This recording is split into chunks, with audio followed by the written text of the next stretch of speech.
Hello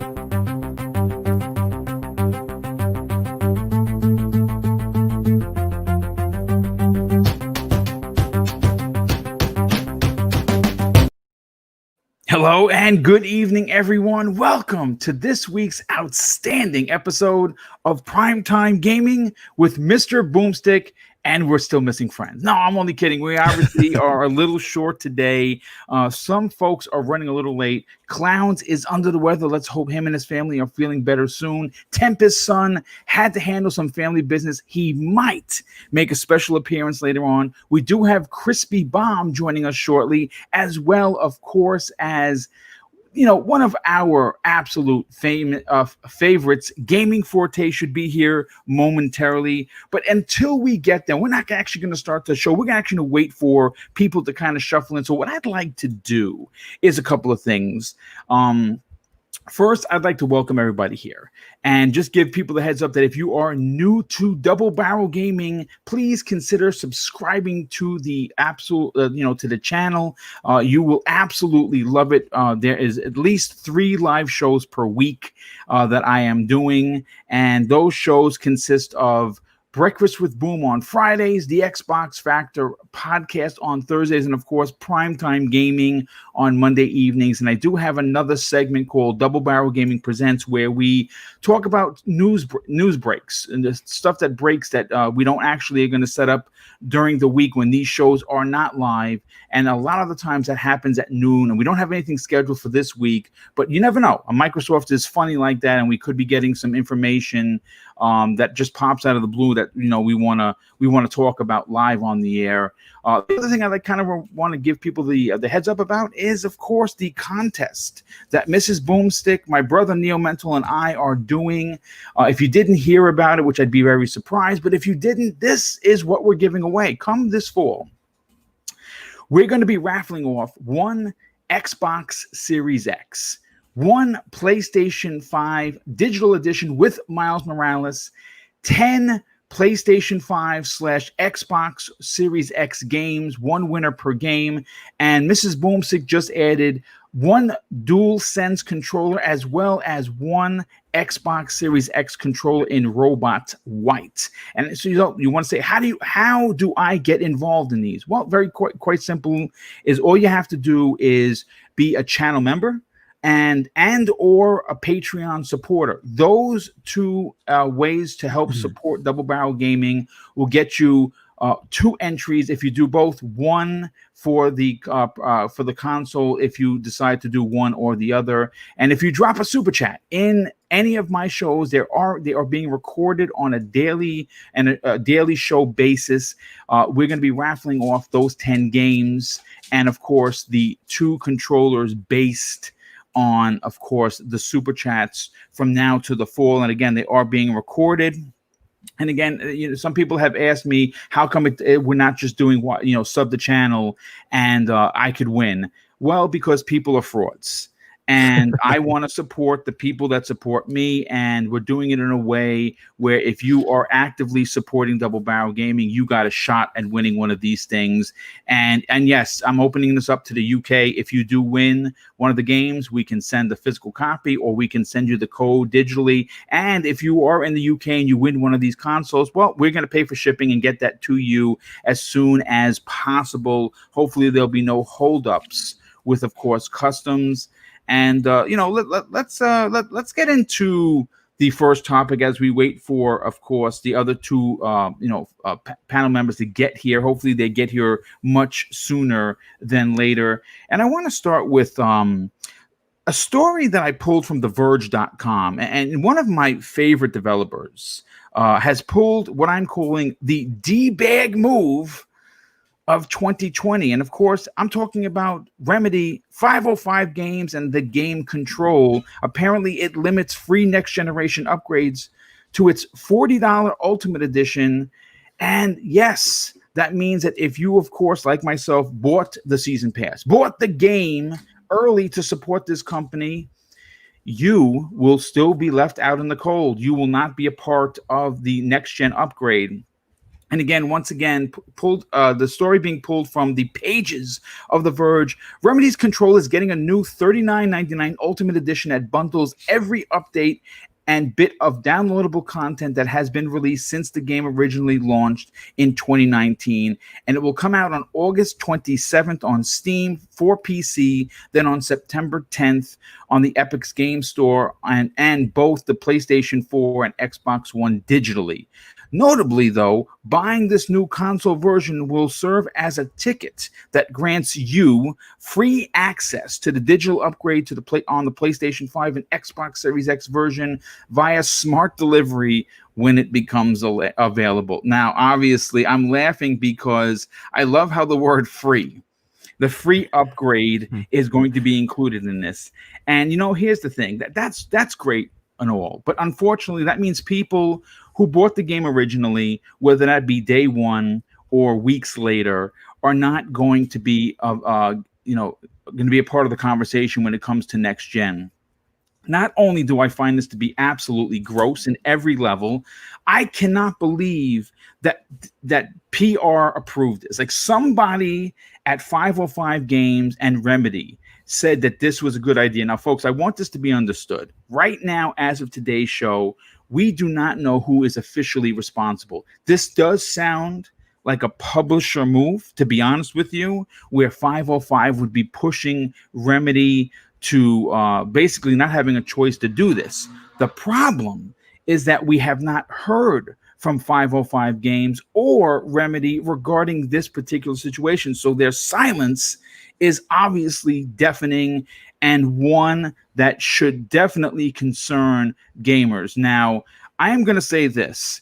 This is a PR nightmare, and I would not want to be a part of the conversation working for either of these companies, because I don't know how you can tell your fans who supported a game from the beginning are not being supported later on. So if you are someone, and again, listen, I'm going to say this.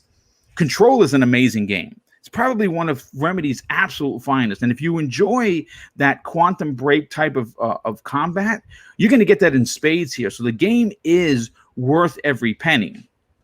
The problem is that I don't think I would be paying Remedy or 505 Games an additional $40 after already spending money on the game and buying the season pass. I mean, I think it's ridiculous to want to get a free upgrade for $40, because basically what you are getting is exactly what we currently already own. So you're logistically paying 505 Games and Remedy $40 more for the upgrade version. Now, what's interesting is one of the first big publishers to jump in front of this smart delivery edition for gaming going into the next generation was Cyberpunk developer CD Projekt Red, who actually said you shouldn't pay twice for a game.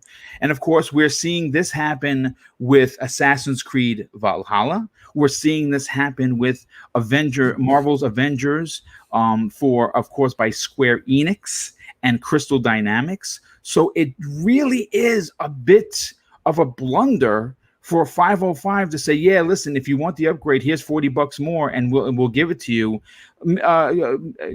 Mag, why don't we go to you first on this? Because I'm interested to hear your thoughts and theory on this. Why do you think that they're trying to pull this off?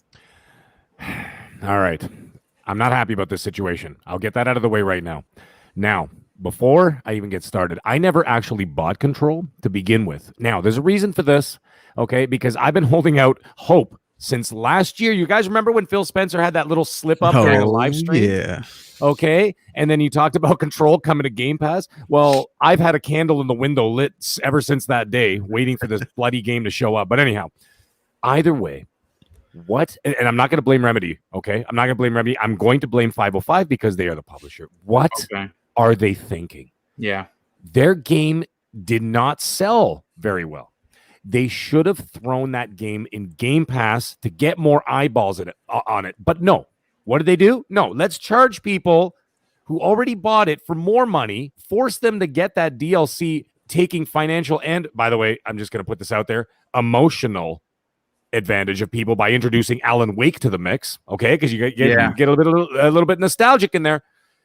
And then Microsoft would have made it financially appealing for them to put it in Game Pass.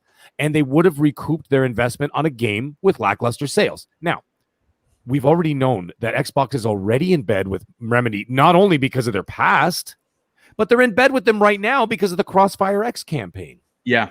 So they're right there. They're right there working with them. What's the problem here? So this is where Phil has to go to 505 and Remedy and be like, dude, sidebar, 1 second.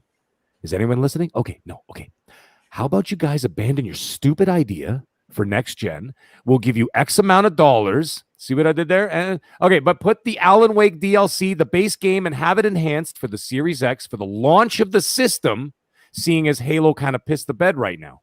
I think that that's what would be a good idea. What they're doing is absolutely insane. Now, wouldn't that be a great? I mean, I think so. I mean, just look, just like I was saying earlier about, you look at WB situation and trying to plug that Halo-sized hole in there. If that doesn't come to fruition, then this would be my next step. Now, I always harken back to something. Now, this is something a little bit more personal. I harken back to an experience. Okay, speaking of restaurant owners who asked my advice and critique on their business model and practices and all that kind of thing, and this is where it's all going to correlate. Okay, this cropped up more often than not, and I'm bringing this into the conversation because it's completely relevant. Now, restaurants would be light on customers, or they had a big renovation and they lost a lot of money and this and that, and as a result, they're still complaining about lack of traffic. First thing I would do, okay, is pick up their food menu, their bar menu, and compare it to the new menus. And 100% of the time, their new menus, they jacked up the prices. So now I would look at that and say, okay, so let me get this straight. You did a $500,000 renovation, which is great, but now you're charging $8 for a beer when it used to be $5, and you're wondering where the bar traffic is down? And the answer I would get every single time is, well, we need to recoup our money. Okay, and you see how this correlates to this situation? Yeah. So now you know that they didn't, right? And it's ridiculous. And it's like, this is what 505 Remedy sound like. Okay, it sounds like this is what they sound like they're doing, and it's going to fail. Now, all in all, when you're already working with Microsoft, like I don't know, they just need to be a little bit more conscious of their customer base, especially people who already paid the game. And I think their best plan moving forward, honestly, personally, my personal opinion, would be what I said, and create a partnership with Control and Xbox Game Pass. That's my take. Yeah, I mean, look, at this point, I don't think that would happen. I'm going to tell you why. Because from what I understand, Sony had the marketing rights for Control. Now, I don't know whether or not those are still in play simply because the game came out in 2019, or is Sony going to be pushing this? Again, we don't know. We don't know if this Ultimate Edition is a part of that marketing deal. It could be why the so-called hiccup, if you will, was Phil Spencer saying, yeah, it's going to come to Game Pass, because maybe they had a conversation about it, and of course then Sony stepped in and was like, no, we have the the publishing rights for this. So again, it's one of those things you have to be a fly on the wall to know what's going on. I can say that considering the weight of the next DLC, which is going to, of course, incorporate Alan Wake, and that's you got to understand something. That's monster if you are a fan of Remedy, because I mean, who doesn't like Alan Wake? Who doesn't want an Alan Wake 2? Who's to say that public perception and response could spark Alan Wake 2 proper? You know what I'm saying? And what do we have instead of excitement and wonder on how they're crossing these universes over? We have the entire thing muddied by what is the worst PR move I've ever seen in my entire life. You know what I'm saying? Especially when you see the scale and scope of Cyberpunk 2077 getting the upgrade for free, when Marvel's The Avengers is getting the upgrade for free, when Assassin's Creed Valhalla 3. Now, I've got to look when you step back for a second and you look at what's going on. These are three monster publishers, right? You of course have Ubisoft. you have Square Enix, and of course you have CD Projekt Red. And if they're telling the fans, hey, we got you covered next gen, you buy this game once and you're golden.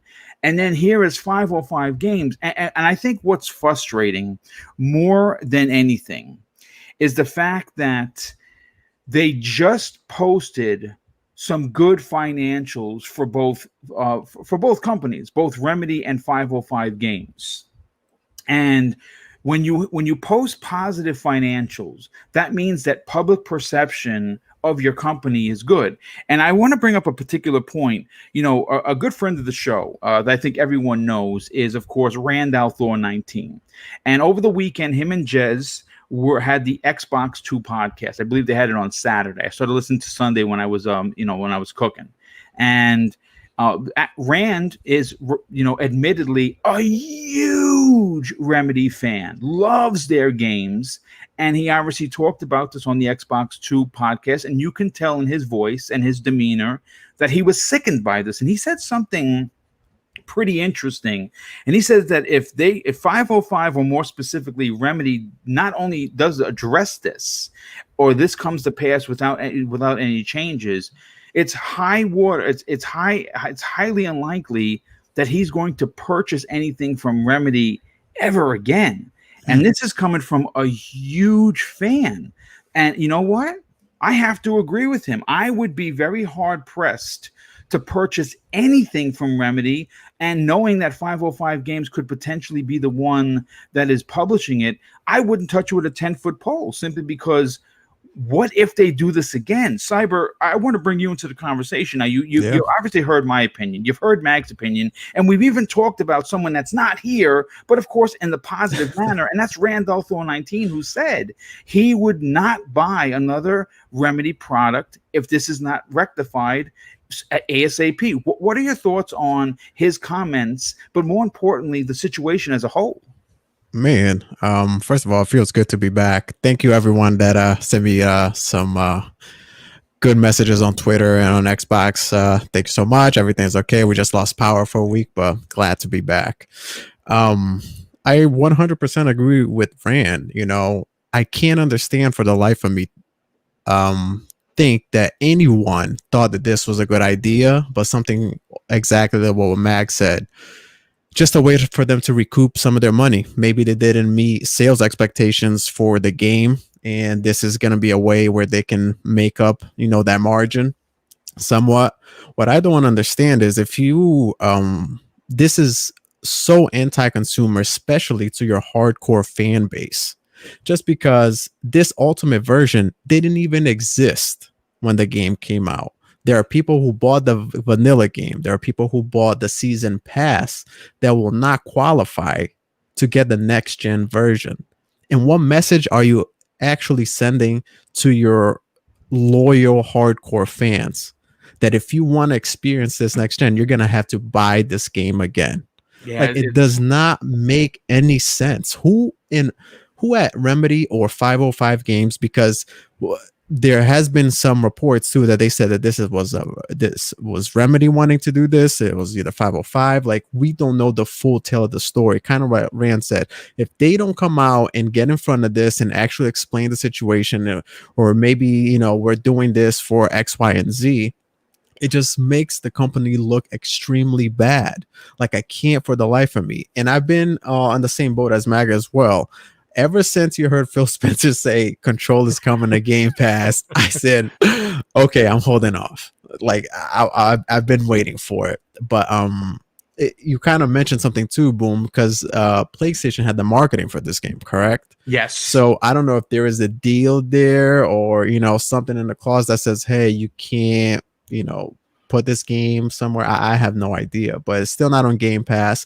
But now it makes it even harder for you to even support something like this. Who in their right mind will look at this and say, oh yeah, this is very consumer friendly here. This is very pro-consumer, what they're doing to this game. And when look at all the games that you just mentioned, that are doing the exact opposite for their fan base, for the consumers. And they're big it games. makes it By the big way. games, and it Yeah. makes it look that much worse. Now, I will say one thing that those games have that maybe Control does not have is a little bit more longevity than Control has. Control, you play it, you get through the story. Obviously, you have a season pass, and I haven't played it, so I don't know if there are collectibles, there are things you could keep back and going, challenges and things like that. Yeah, But yeah, but all those are games. Avengers, it's gonna be a living world, like a expanding world that you're gonna keep going back. So you selling the game is obviously good for your company, but people actually, playing the game is more beneficial to you. So all those games have something like that. Assassin's Creed always does a tons of DLC and extra, more events and things like that. So maybe they're just trying to recoup their money, as fast as they can, rather than doing it the proper way, which I think their fan base would appreciate and maybe help them out on the long run. Now, I agree with Mag. If they did not meet sales expectation, why not put this game on Game Pass? Yeah. You get a cut right off the bat. They cut you a check. Make a deal with them, and then maybe even you have this game on Xbox on Ultimate, and all the people there who upgrade to the next gen version, maybe you write that on your contract as well. You get a small slice of that pie as well. They could have gone this a million different ways about it. I don't understand it. This is like definition of anti-consumer, in my opinion. It does not make sense, especially if you were kind of like Rand, if you were a loyal fan from the get-go and you supported them right off the bat, and you either bought their game, you played their game, and this game won many awards. Maybe that's why they're thinking they can get away with it. I can't see you being happy about the situation. I don't even own the game, and I'm not happy for those people that are getting screwed over this. So it's very anti-consumer, man. Not liking it. Me either. Hey, let's welcome to the show Gaming Forte. What's going on, dude? How you been? What's up, man? Kroger had a very long line. Listen, dude, it's quite all right, brother. You're here, and you actually, literally the nick of time. We opened up with, of course, the Remedy /505 games shenanigans, PR nightmare. And what we found to be upsetting, disturbing, almost insulting is that if you went out because you were a Remedy fan and you purchased this game, whether it would be the first day or 3 weeks later or even 3 months later, you bought the game. And let's say, for instance, you were so enthralled with the game that you went out and said, hey, listen, I'm going to support Remedy even further, and I'm going to buy the season pass, which includes both DLCs, one of which is going to include Alan Wake, which comes out very soon. So you're excited and you're ready to go. And then you hear this. Then you hear that, well, if you want the next gen upgrade, you got to spend $40 on the Ultimate Edition that literally comes with the exact same thing that you currently own. So basically, in a nutshell, you have to spend $40 for a PS5 X Series X upgrade, and people are starting to call for Remedy and 505's head, calling it anti-consumer. It's basically spitting in the face of their fans who supported this game from the beginning. I'm just interested to know your thoughts on this, because to me, this is the backlash of what could happen post $40 charge is what's concerning. Because like I was saying before you got here, Randall Thor is a big fan of them, just like I am. Talking about Remedy, and he actually said live on the air that he would have to think twice about buying another Remedy game. And I think he's right about that, because even someone like me who loved Quantum Break, who got 1,000 out of 1,000 achievements, who absolutely have been calling for a remake or a proper Alan Wake 2 outside of American Nightmare, which was, an arcade edition after Alan Wake 1, would you feel confident buying a game knowing that if there was an upgrade, they would charge you for it? What are your thoughts on this growing situation? See, all this does is tell me that you don't need to buy any games until the new generation starts. That's interesting. That's all. That's literally what this tells me. It's almost like the Game Pass situation is like, if a game look like it's going to be in Game Pass, you kind of don't want to buy it. And you just want to wait, because why buy something you think is going to end up in the service anyway?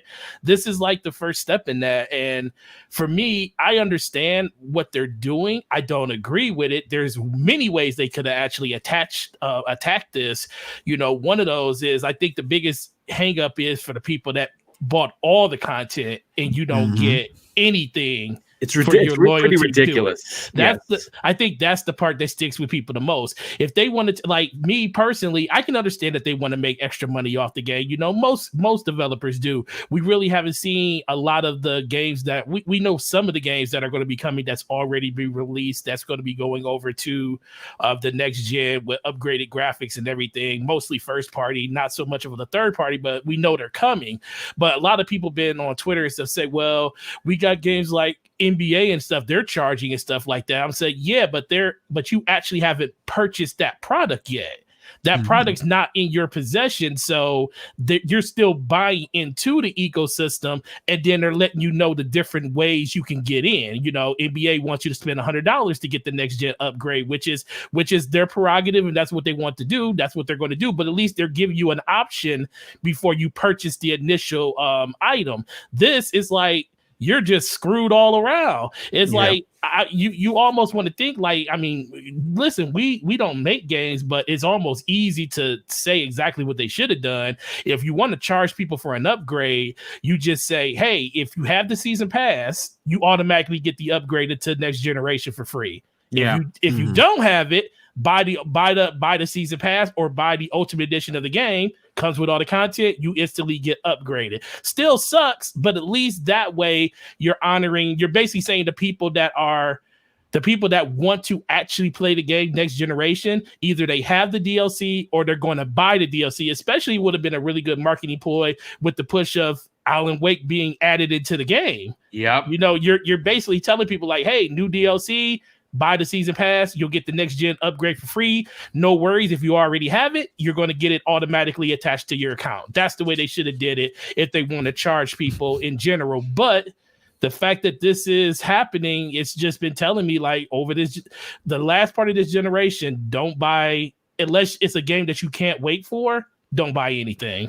Don't buy anything. Don't buy anything unless you know it's going to be a next gen version of a game.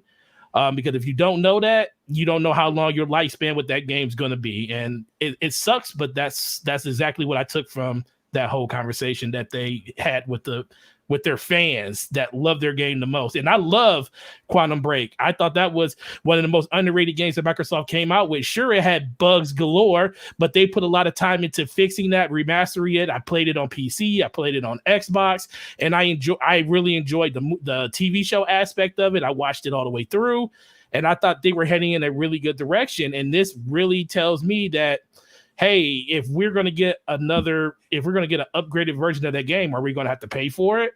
Well, if that's the case, then you can keep it, and you can keep every game you make from this point. Yep. Yeah.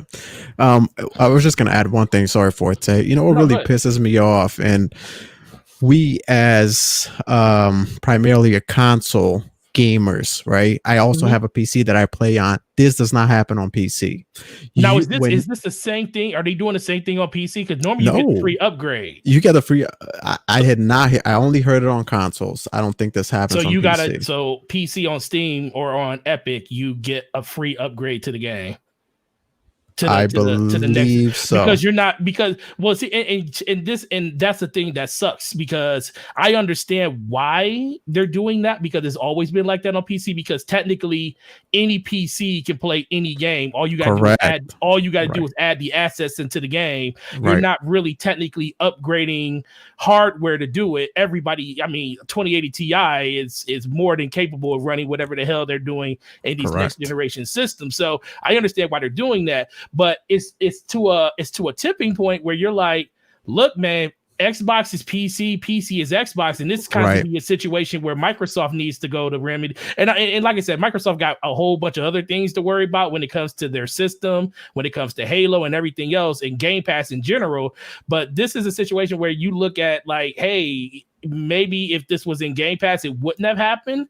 But the fact that this is something that we don't know what the story of exclusivity is. We know Sony did have marketing rights behind the game. We know it was only available on the Epic Store at first before it came to Steam. So we really don't know what the situation around that is. But ultimately, the fact that PC gets it for free and console doesn't look good on that developer, because you do have the option to literally give it to everybody and you choose not to. Right, because normally on PC is you can download all those assets, you can play the game to its highest graphical fidelity, you can adjust anything and everything when it comes to PC. And as our consoles get closer and closer to the capability that some of these PC rigs can do, we shouldn't have to accept, we as consumers, paying more for something else. I don't understand that. You know what I mean? Like any other game, you can go, you can play, you can check Destiny, you download all those assets. Pretty much every single game on PC, you download it for free, as long as you have the capable hardware to run that game. You're fine. Now that we are getting these consoles and this game is already, we have to pay an additional. Now, like I said before, I understand them trying to make up maybe some of their money, trying to recoup some of their money from that, projection sales from this game. But man, come on, we gotta kind of ask better from these companies. Yeah, but the funny thing is, and throughout this whole generation, one of the developers we gave the most crap to was Bethesda, because of the way their games they run their games and stuff like that, and how it's so anti-consumer with like the whole bag and stuff when it came to the Fallout and everything, all that crap. Yeah. We gave them crap like hell for that. But guess what? The one thing they don't do, when games come to PC, they upgrade everything. Right. How many times have they re-released Elder Scrolls Skyrim on different systems and gave you free updates on PC? Gave you free updates, everything. Yeah, that's most games too, though, right? That's okay. That's most games. So the fact that we had a cup. Now the thing is, now people are gonna say, well, they didn't do that for console. Well, when they released the special edition of Skyrim on Xbox One and PS4, that was a new release, so it wasn't available on those systems. So that's why. But guess what? When there were games like when Elder Scrolls Online got its update, console got that too.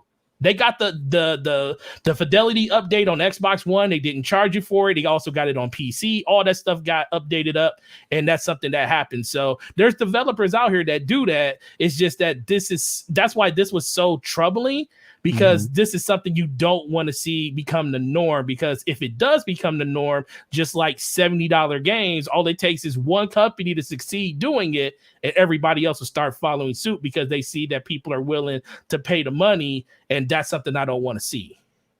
I'm going to say this: the best way that we can, as fans, do something about this is tweet at them, write them on Facebook, go to social media, be respectful. You know what I'm saying? Like cursing and finger pointing and saying you're going to cut someone's throat. That's not the way, folks. Okay.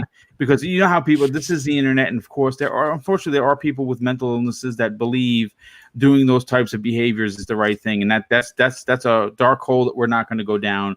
But what we are going to talk about is, again, keeping with Remedy. If this bothers you, do what I did. I tweeted at both 505 Games and Remedy and told them that this was wrong. And to be fair, in my heart of hearts, I believe that they're going to crack. They're going to break and bend over this pressure, because first of all, they have been silent since the weekend, I believe this came out Thursday or Friday, and they've had the whole weekend to stew on it. It's Monday. I checked the web. I haven't heard anything from them. I haven't seen anything. I think they're in panic mode. But I'm going to say this: if you are someone that missed out on Control and you were going to upgrade for $40 to get the game, the ultimate package, and of course still get the the ultimate edition version when the PS5 and X Series X comes out later, then it's a good purchase. But if you are someone that's a fan of them and you want to let them know about this dirty business, don't buy the game.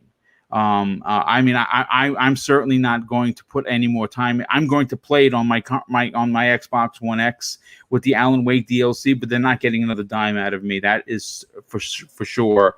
But what I want to do is I want to move on to topic number 2, and this is a big one. This one, Forte, I'm going to go to you first on this because you, my friend, seem to be really chomping at the bit. First of all, we have the reviews are starting to come out with Flight Sim 2020, and like it, I think I've talked about this game enough to say that I suspected it was going to be in the high 90s. It is currently, and I checked 5 minutes before the show went live, sitting at a 93 meta with 28 reviews, and of course, one of the big reviews. Came out of a site that I still have no respect for. I don't think I'll ever have respect until there's change in leadership, and that's IGN, who gave it a 10 out of 10. And let's just break down some of the what's going on with this game. First of all, Flight Simulator, if you don't know, has been and will probably always be one of the biggest PC games ever to release. It has a cult following like unlike anything we've ever seen before. It is. I mean, there are like, for instance, Tempest Sun is obviously, he's a panel member. Hopefully we can get him in on the back end of the show to talk about this. But his dad was inquiring about this game when he heard about it. When he saw a video, he's like, oh, when's that coming out? Well, Tempest is building him a PC that can run it. And this is an older gentleman that normally doesn't play games, but he will play Flight Simulator, Microsoft Flight Simulator 2020, and pulling a quote from what Phil Spencer had to say regarding the Series X version. He says that Flight Simulator 2020 will be jaw-dropping on the Series X, which means that it's going to be coming out probably as and potentially as a launch title for the Series X when that releases later this year, and that's a big deal. Again, not my type of game, but it's going to be in Game Pass, so I'm going to give it the old college effort. I'll probably crash a heck of a lot more than I'm actually going to be good flying it. But what's interesting about Flight Sim 2020 is the fact that the map is the world, folks. You could logistically fly from one end of the world to the other. There are hundreds of thousands of airports. The plane ratio is tremendous. It is a marvel. More importantly, Asobo Studios. Wow. Talk about a resume that says, yes, we can do this. Microsoft, yes, we want to be purchased. Because if you don't add Asobo Studios to your first party team, then someone is doing something wrong at Microsoft. And I'm not saying that's Phil Spencer. I'm not saying that's Aaron Greenberg, Mac Booty, or Satya Nadella himself. All I'm saying is that this is the first Buzz 90 meta game to come out in a very long time from Microsoft. Apparently, this company knows what the H they are doing. And, the proof is in the paper. That's what they always say. So, you know what, Forte, I want to go to you because you actually tweeted out something pretty interesting. Also, very funny. You said you don't understand why people are capping Flight Simulator when they had no intention of even playing this game. Now, I know what you meant, but why don't, first of all, I want you to break this down in several aspects. One, I want you to explain what you were talking about so we can get a good laugh about it. But more importantly, the other two questions are, how big of a deal is this for Microsoft and the Series X coming out later this year that this game is going to be on that console? But the second question is this: should they add Asobo Studios to their first-party roster? So, starting from back to forward, Asobo, yes, they should definitely add that. Just the fact that they show that they have a diversity in the way that they develop their games. They actually did develop a play sale, if anybody didn't know, and that's a truly amazing game. Single player, first, third person experience type game. Amazing game. That's in Game Pass. That's really, really cool. The aesthetic is really cool. The story is really amazing. I think anybody that has Game Pass should definitely try that game out. So it shows that they have a breadth of talent where they can literally pivot from point to point, which I really appreciate. And that's what they kind of need in Game Pass. And just as a first party studio in general. So that's an easy one. Now, when it comes to Flight Simulator in itself, Lord, I almost went to the Air Force because I love airplanes. Wow. Almost did it. Almost did. Like, I mean, just like most kids, always influenced by movies like Top Gun. You know, when you saw that, it was like, oh man. So my love for aviation and stuff like that is it's not even as close as my love for water, which is what I ended up going to school for. That's why my gamer tag on Xbox was nautical for so long, because I went to school for marine biology. But the fact that this game, and this is ambitious, people don't realize it's been a decade since the last flight simulator, Microsoft Flight Simulator, and technology has changed so freaking much over the course of the last decade that you can literally render everything in the world. Like Boom said, the point of interest that are in this game are jaw-dropping. And then for a person, and the thing that people don't realize, this game wasn't just built for just PC in mind. They did build this on the back end for Xbox Series X, because you can play this on the easiest difficulty, and it's like flying a jet in Ace Combat at that point.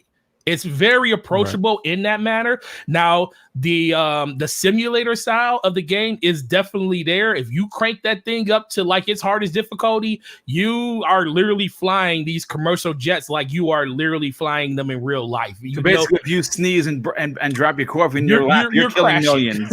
Exactly. It's you're crashing. And the game is incredible. I'm super happy to see this game get a high Meta-Critic score. I mean, it was going to get that no matter anyways, because it's kind of exempt from the console war side, because first of all, it's not on console yet. Second of all, this is a game that's never been on console up until this point. So people aren't really looking at it in that manner. So the people that are like reviewing this game are actually true fans of the game in general. I haven't seen too many reviews out there that haven't been from a person that had a background in even the previous flight simulator games, or something like DCS World, where that's a simulator game that's only on PC. Most people that reviewed it have a background in that, so they kind of appreciate what Microsoft is doing. The thing I think this is going to do for Xbox is just one other thing: open up the horizons. This is like a showcase game when it comes to the graphical fidelity of what the next system is going to be. We don't know what it's going to look like on Series X. I can tell you it's probably going to look freaking incredible. We just don't know yet, because we haven't seen what it looks like on there. But if you think car games look good, Lord, the attention to detail of these cockpits, that's why they kind of force you to play in that cockpit or right behind the ship view, because they want you to take everything in, which is pretty incredible. So I'm super excited that this is a thing.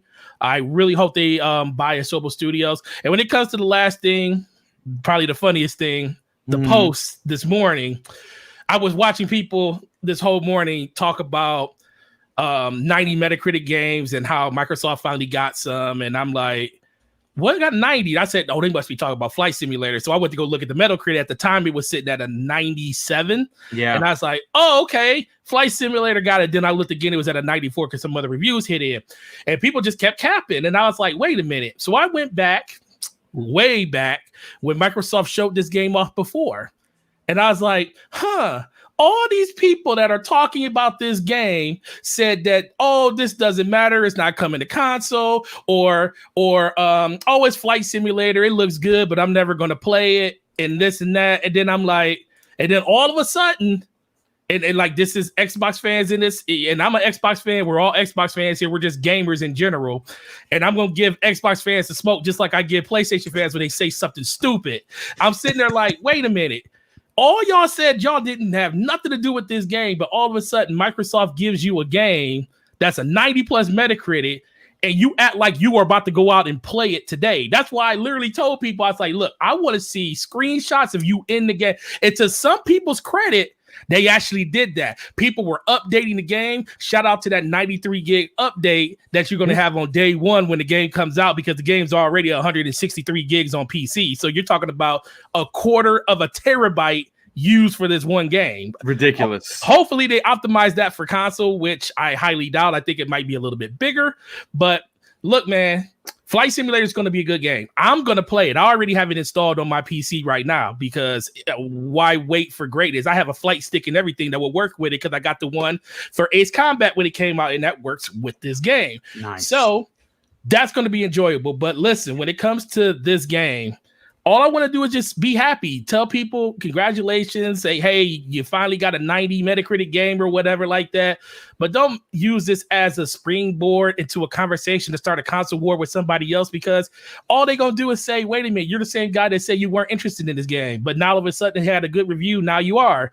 So that's the only thing I'm going to say about it. But ultimately, the game's fire. And I can't wait for more people to play it on console. If you have a PC, download it. It's preloadable now. It comes out tomorrow, and you can play it instantly at 12 o'clock. So definitely get out there and do it. You know, what I really enjoy about the way Microsoft is handling these games is that I understand people want that PlayStation experience on the Xbox. They want that major third-party game that's the over-the-shoulder, story-driven. Folks, all I can tell you is that those games are coming. They are going to get there. But one of the things that's interesting is the way that they are. I mean, think about what games have released. I mean, you can say whatever you want about Grounded, that it's a kid's game, it's a child's game, and it looks cartoony. And then you can take a game. I mean, think about that. You're going from, in a matter of a week and some change, you're going from Grounded to Flight Simulator. And if you are an Xbox fan or someone that supports the platform, this should give you hope that you're going to be able to play something like a WoW. You're going to be able to play something like Halo Infinite when they get it right. You're going to be able to play all of these different games, and there's something for everyone. What I want to do is, before I go to Cybernox, I want to just catch up on some. Let me ask you a question real quick before you do it. What's the one thing that everybody outside of first party, like the first party output and the third person over the shoulder view of games, what's the one thing that all PlayStation fans say that they want from Xbox? The story driven content outside of that. Graphical fidelity. Nope, the diversity in games. Why? Because people on PlayStation always talk about how even if there's not a game for me, there's a game for somebody out there. That's the thing that this is doing for you. You're, like you just said, you're seeing the breadth and content come to Game Pass. Some of it, most of it probably won't be for you. But guess what? It's always something in there for somebody that wants to be on the platform, and everybody's going to be happy because ultimately, I don't play JRPGs like that. I do play them, but I don't play all of them. But guess what? There's a person out there that play, but somebody out there plays every last one of them. Yes. And them hearing that Dragon Quest 11 is coming to the Xbox in December, the fact that Yakuza came out this week, and it's in Game Pass, those are people that probably were never on a platform ever, and now they're a part of the platform because Xbox has broadened the horizon of the games that they can play. Yeah, no, absolutely. And that's a great point. Again, it's something for, and listen, folks, we have to call a spade a spade. I'm going to use one of my own favorite taglines. There's a reason why there are 15 plus million people subscribed to Xbox Game Pass and only 2 million subscribed to Sony's program, right? Obviously, because they don't offer day and date, and the games that they're offering are just not as appealing to the 115 million PlayStation 4 owners. I mean, you gotta look at the content in the services to say, oh, I understand. And again, this is not a console war, a dig in any way. This is just a reality. There's a reason why someone who may not enjoy, Yakuza Like a Dragon or any of the games that are in Game Pass, but if Flight Simulator's in there, well, you might have just gotten a new subscriber to your service. And it's funny. Again, we're not going to talk about it because I have to get more information. But obviously, all of those Xbox Series X tech slides leaked, and based on what they're saying, that there's an event going on in Germany right now, and they're saying that. Wow. I mean, again, I don't understand the specs like a dealer or Colt or D-Batch, which is why I'm going to be tuning in tomorrow night to his show, because hopefully they're going to be talking about it. But holy shit, that is one heck of a machine, and it's going to be able to do a lot of things. But you know what? Let me catch up with some of these super chats, and we'll get right over to Cybernox and talk about Flight Simulator 2020. We have Super Panda, who was one of the first ones to drop a super chat. Hey, Super Panda, thanks for being here. And of course, thank you for your outstanding $2 super chat. He says, thanks for the great positive content, Boom. Flight Sim is a 10. Well, thank you for being here, dude. And of course, thank you for your generosity. We also have a new channel member, a very good friend of the show, Z Black Rider. Thanks for being a channel member, my brother. Super appreciate the support. We also have our I'm gonna butcher it. I believe it's RDM. Thanks for the $2 super chat. He says, I want to win a PlayStation 5 Game of the Year Bug Snack 60 frames per second. Listen, I think Bug Snacks is gonna be a good game. That game is gonna be for somebody who I'm not sure, but it's going to definitely be for somebody, that is for sure. And we have a very good friend of the show who's going to be here momentarily. Tempest Sun drops an outstanding $5 super chat and says, I'm on my way back, Boom. Just ended up, the job ended up being a bloody nightmare. You guys rock. MS Biosobo.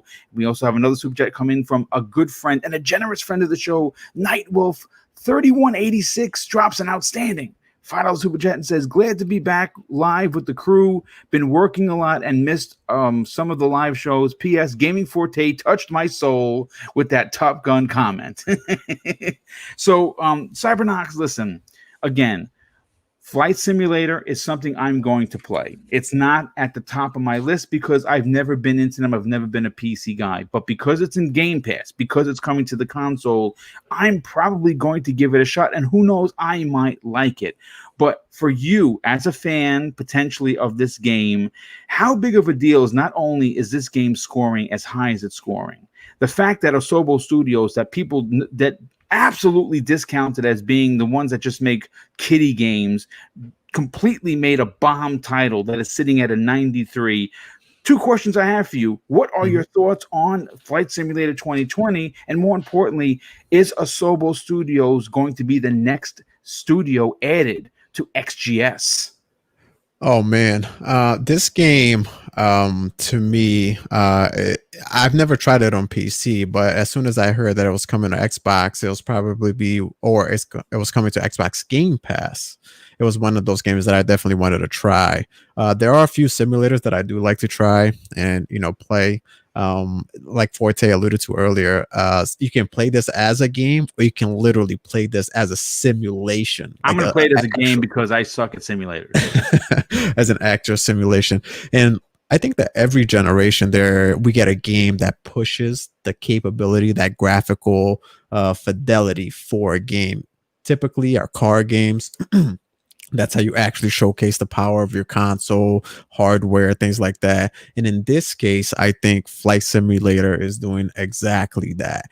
There were screenshots that we actually saw a couple of months ago, or even a few weeks ago, that they were lifelike. It was like you're looking at a literal picture of a landscape, anything. I was wild by this game. Now, I mentioned to you guys on the DM that my wife, she used to work for Emirates Airlines, so she's been to every country you can actually think of, and I'm excited to show her this game, and see what she thinks of it. And this game looks amazing, man. I know there were a lot of people, saying what they wanted to say about, it's it's a PC only game and this and that, but yeah, it is. And it's a game that's existed since 1982, I believe. Yes. 1982, and it has never come to a console, and now for the first time ever it will be. What does that tell you? That our consoles are getting that ability to play a game like this. That I'm excited to try this. At least try this. This is typically not a game that I would go for, but kind of like what you said, Boom. Since it is on Game Pass and I am a subscriber, why not try it? Why not give it a go? You might. The thing that Xbox Game Pass does is you may just discover a genre, a game, anything that you didn't even know you liked. You know what I mean? And that's what I'm so grateful for it. But yeah, Asobo, man, let me tell you, A Plague's Tale, that game surprised the hell out of me. That game is incredible. graphically, when I played it, I was just like, wow, stunning. And the gameplay was interesting. The story was great. Like everything, the game was on point. Will Microsoft pick up? So why not? They've delivered. Look at look at the games that they put out. They put out A Plague Tale, which got a ton of awards, and now they're putting out Microsoft Flight Simulator, which is also getting a ton. It's reviewing great. It's going to become a critically acclaimed game.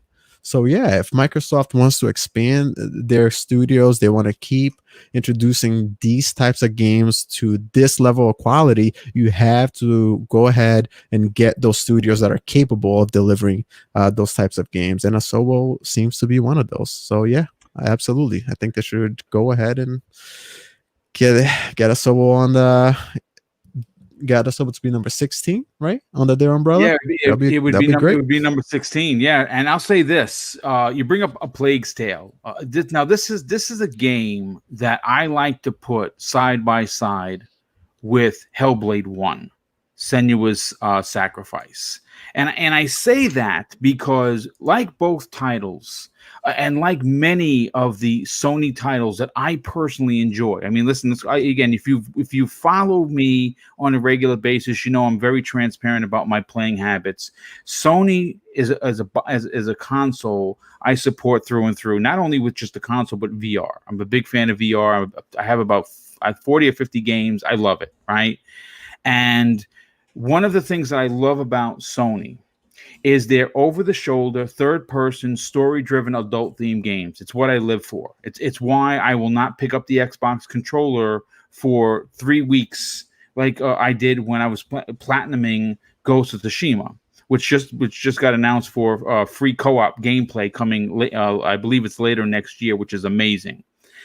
And A Plague's Tale is right on par graphically. Story, it's an adult themed story. It's a story about family.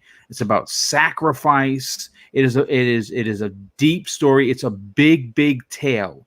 And what they were able to do with the rat physics in that game was something unlike anything I've ever seen before.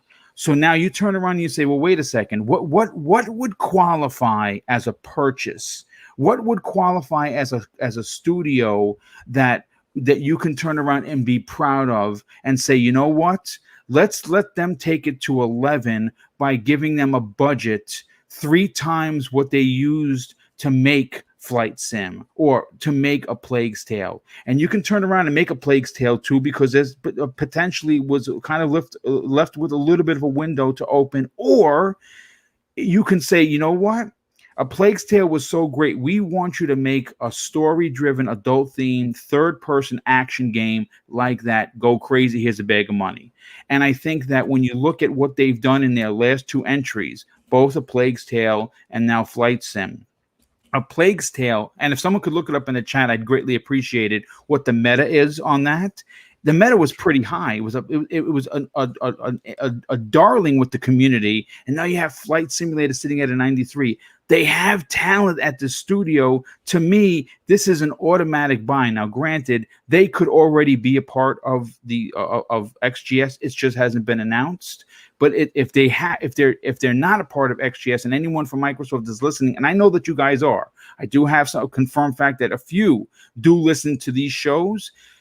Get Phil in a corner somewhere, sit that dude down, say, Asobo, man, sign this team to be the 16th Xbox Game Studio edition. But Maga, I want to go to you on this, because obviously you're a console guy, but you also are a PC guy, and you know about Flight Simulator's rich history. And this, first of all, you got to remember, no one saw this coming. When people, because remember, this is Xbox Flight Simulator, Microsoft Flight Simulator has always been a huge draw with the PC community, and this is taking the franchise into a level that never before been seen. And even like Cyber alluded to, coming to the console for the first time, and the Series X, according to Phil, is going to be jaw-dropping. What are your expectations for Flight Sim? Are you surprised by the meta? Do you expect it to potentially go higher? And do you agree or disagree that they need immediately to purchase Asobo Studios? Okay, I'm going to go a little bit out of order there because I'll see how I can organize this in my head. Now, Asobo, maybe they just want to be independent. I don't know. I mean, It could be, sure. We don't know what's going on behind the scenes there. But like for example, a Plague's Tale, though, that was my surprise Game Pass game of the year. And Boom, I know you were asking. I did. Yeah, it's a fantastic game, and I checked it out. PS4 and PC, it's 81 respectively on Meta-Critic. Yeah, according to the chat, it's 81 on the PlayStation 4, Yes. 83 on the Series X, and it's an 85 overall meta from the fans. On OpenCritic, it's 81 critically, and then 81. Yep. Right.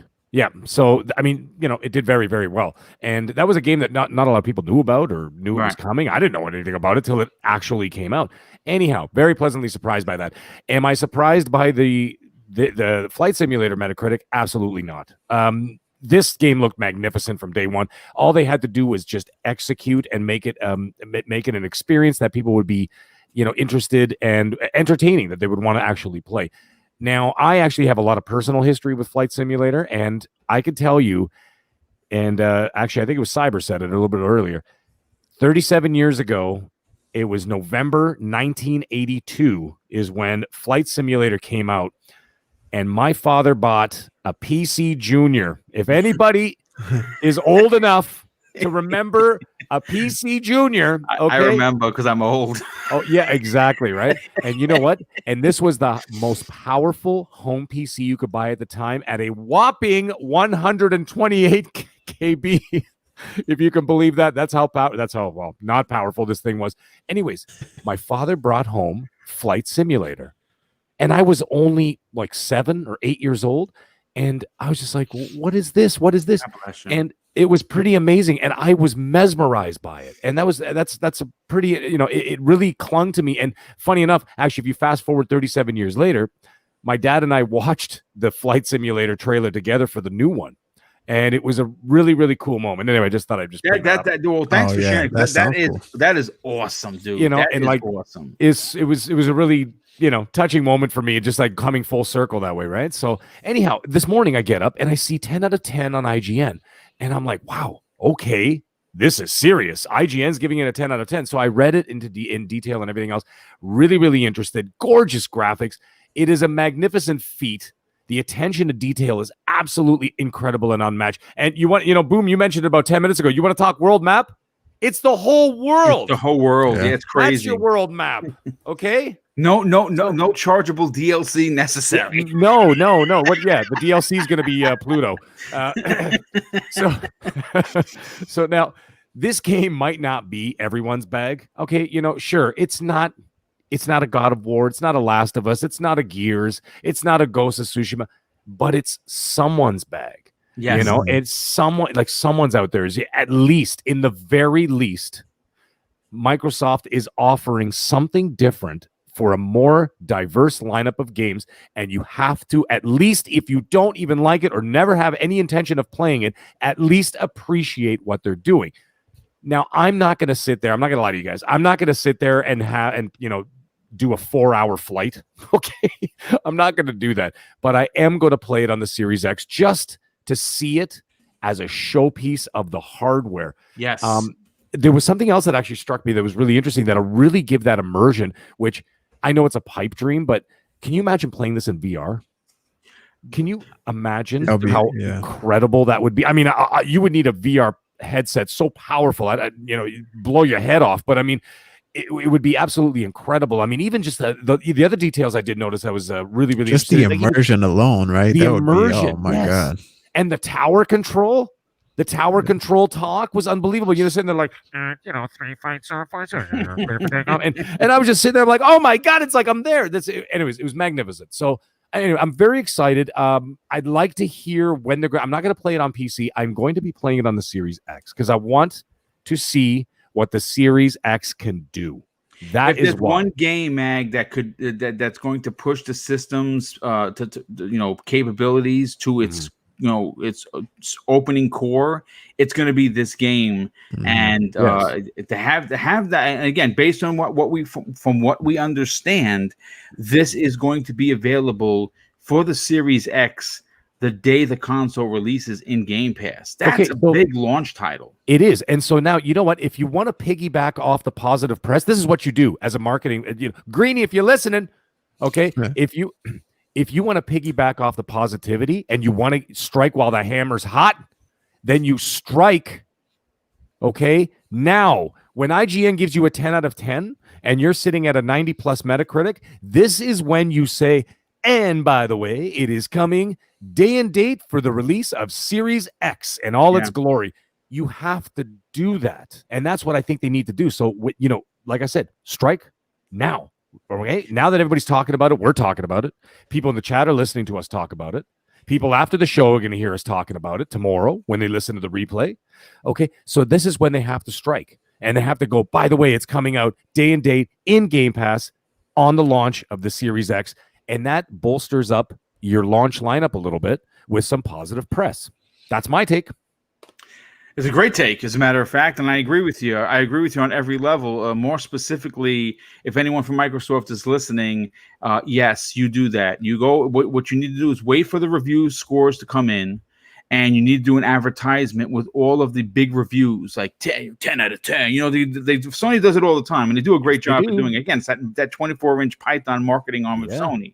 Get out there, do an advertisement with all of the big scores, and then on top of that, coming to Xbox Series X day one, and get people excited. Say, holy shit, I don't need a PC to play this. I could just wait to get my Series X, and my God, I'll be able to play this game. And that's how you handle the business. Listen, again, maybe not the biggest topic of tonight, because we do have one that's pretty meaty, which we're going to get to right after the next one that's coming up. But let me catch up on some of these super chats. First of all, we have Axel 1324 drops a very generous $5 super chat and says, I've been waiting for Flight Simulator since I saw the first trailer. It's powered by the cloud too. I bet it will sound just like my PlayStation 4.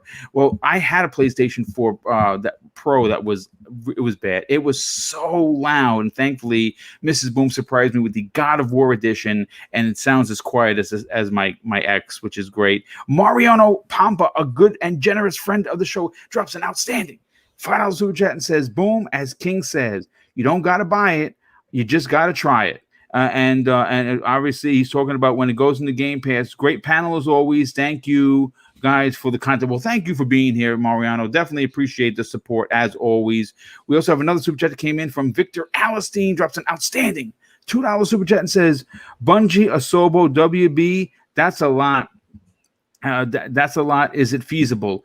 To be honest with you, the answer is absolutely. And listen, Bungie, huh? Bungie, look, I was not going to bring this up because, again, it's speculation, and Speculation Town right now is really busy. Plus COVID-19, social distancing. So I'm just going to take a quick run with my mask on through Speculation Town.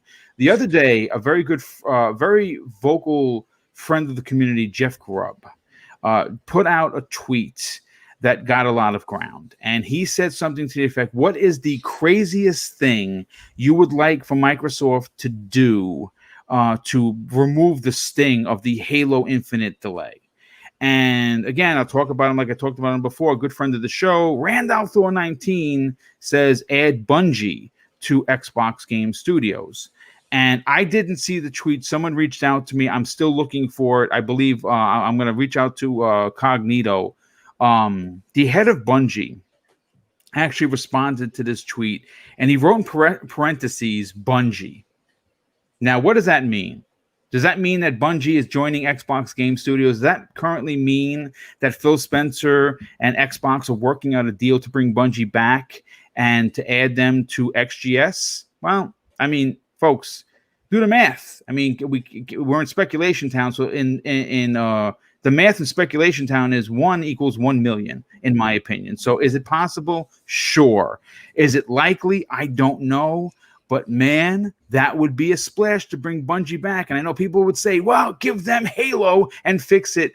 You can't do that. You got to give 343 an opportunity to make the game that they want to make. And listen, regardless if you hate Halo or you didn't like the graphics, there are two aspects of Halo Infinite that I want to keep pushing that were there in spades. One, the gameplay looked spot on. It's exactly what you wanted. You can't fake good gameplay, and it looked amazing. It looked like classic Halo gameplay. The story, it's going to involve the Banished and Atriox and his lieutenant and potentially the Flood. The story is there. They just have to get those graphics up to par. And if you do what I'm saying, and that is hold this game until November 15th of 2021, the 20th anniversary of the franchise.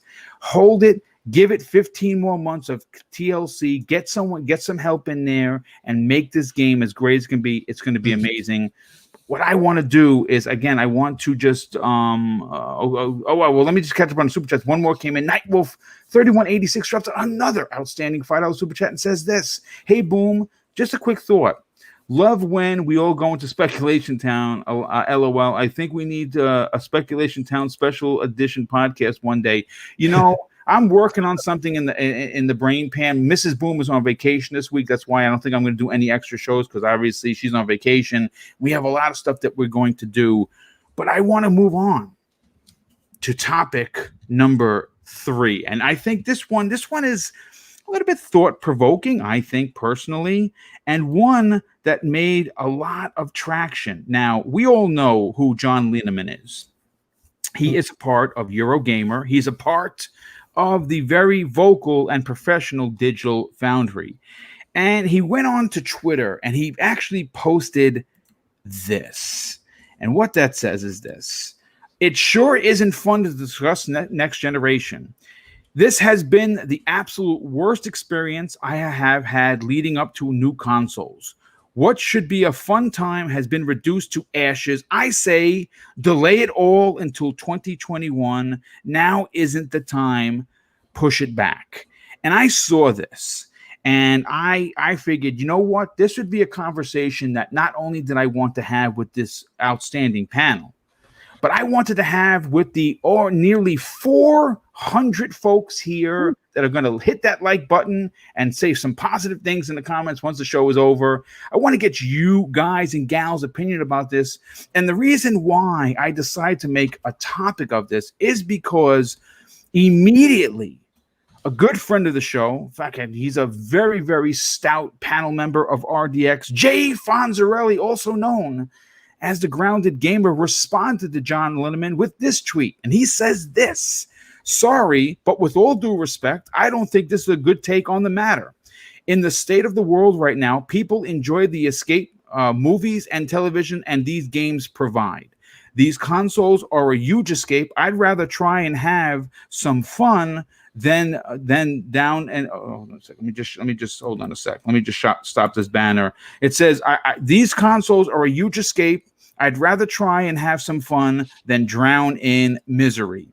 And I thought that was absolutely fantastic. So what I decided to do in the boomstick proper manner is respond to John Linnerman as well. And I did. And as you can see, this is one of my favorite gifs. This is the oh damn or just saying gif. And I laugh every time I use it because his face is priceless, just like you see Frozen on the screen. And I wrote this: I respectfully disagree. 2020 has been an absolute abysmal year on a multitude of levels. One of the few aspects of normalcy has been gaming. Offering new consoles would add to this, and a delay would be disastrous, in my opinion. Excitement and joy have a way of overpowering current fears. Now, of course, John didn't respond, and I didn't expect that he did, because there were 1,000 responses to this. And I'm interested to go right to, of course, the panel. And I want to go to Mag first on this, because obviously, look, 2020, we don't have to really break down what's going on, because we obviously know that it's been a real shit kind of a year. In fact, it's probably been the shittiest year of my existence, and I'm going to be 50 years of age in September, and I've never seen the amount of horror in 1 year that we have seen in this particular year. And one of the few escapisms, if you will, that many people found comfort in, besides the podcasting and content creation community, has been gaming. And we know that for a fact because Phil Spencer and Sony and Nintendo continue to see raging success because people are, obviously stuck at home while they try to beat this.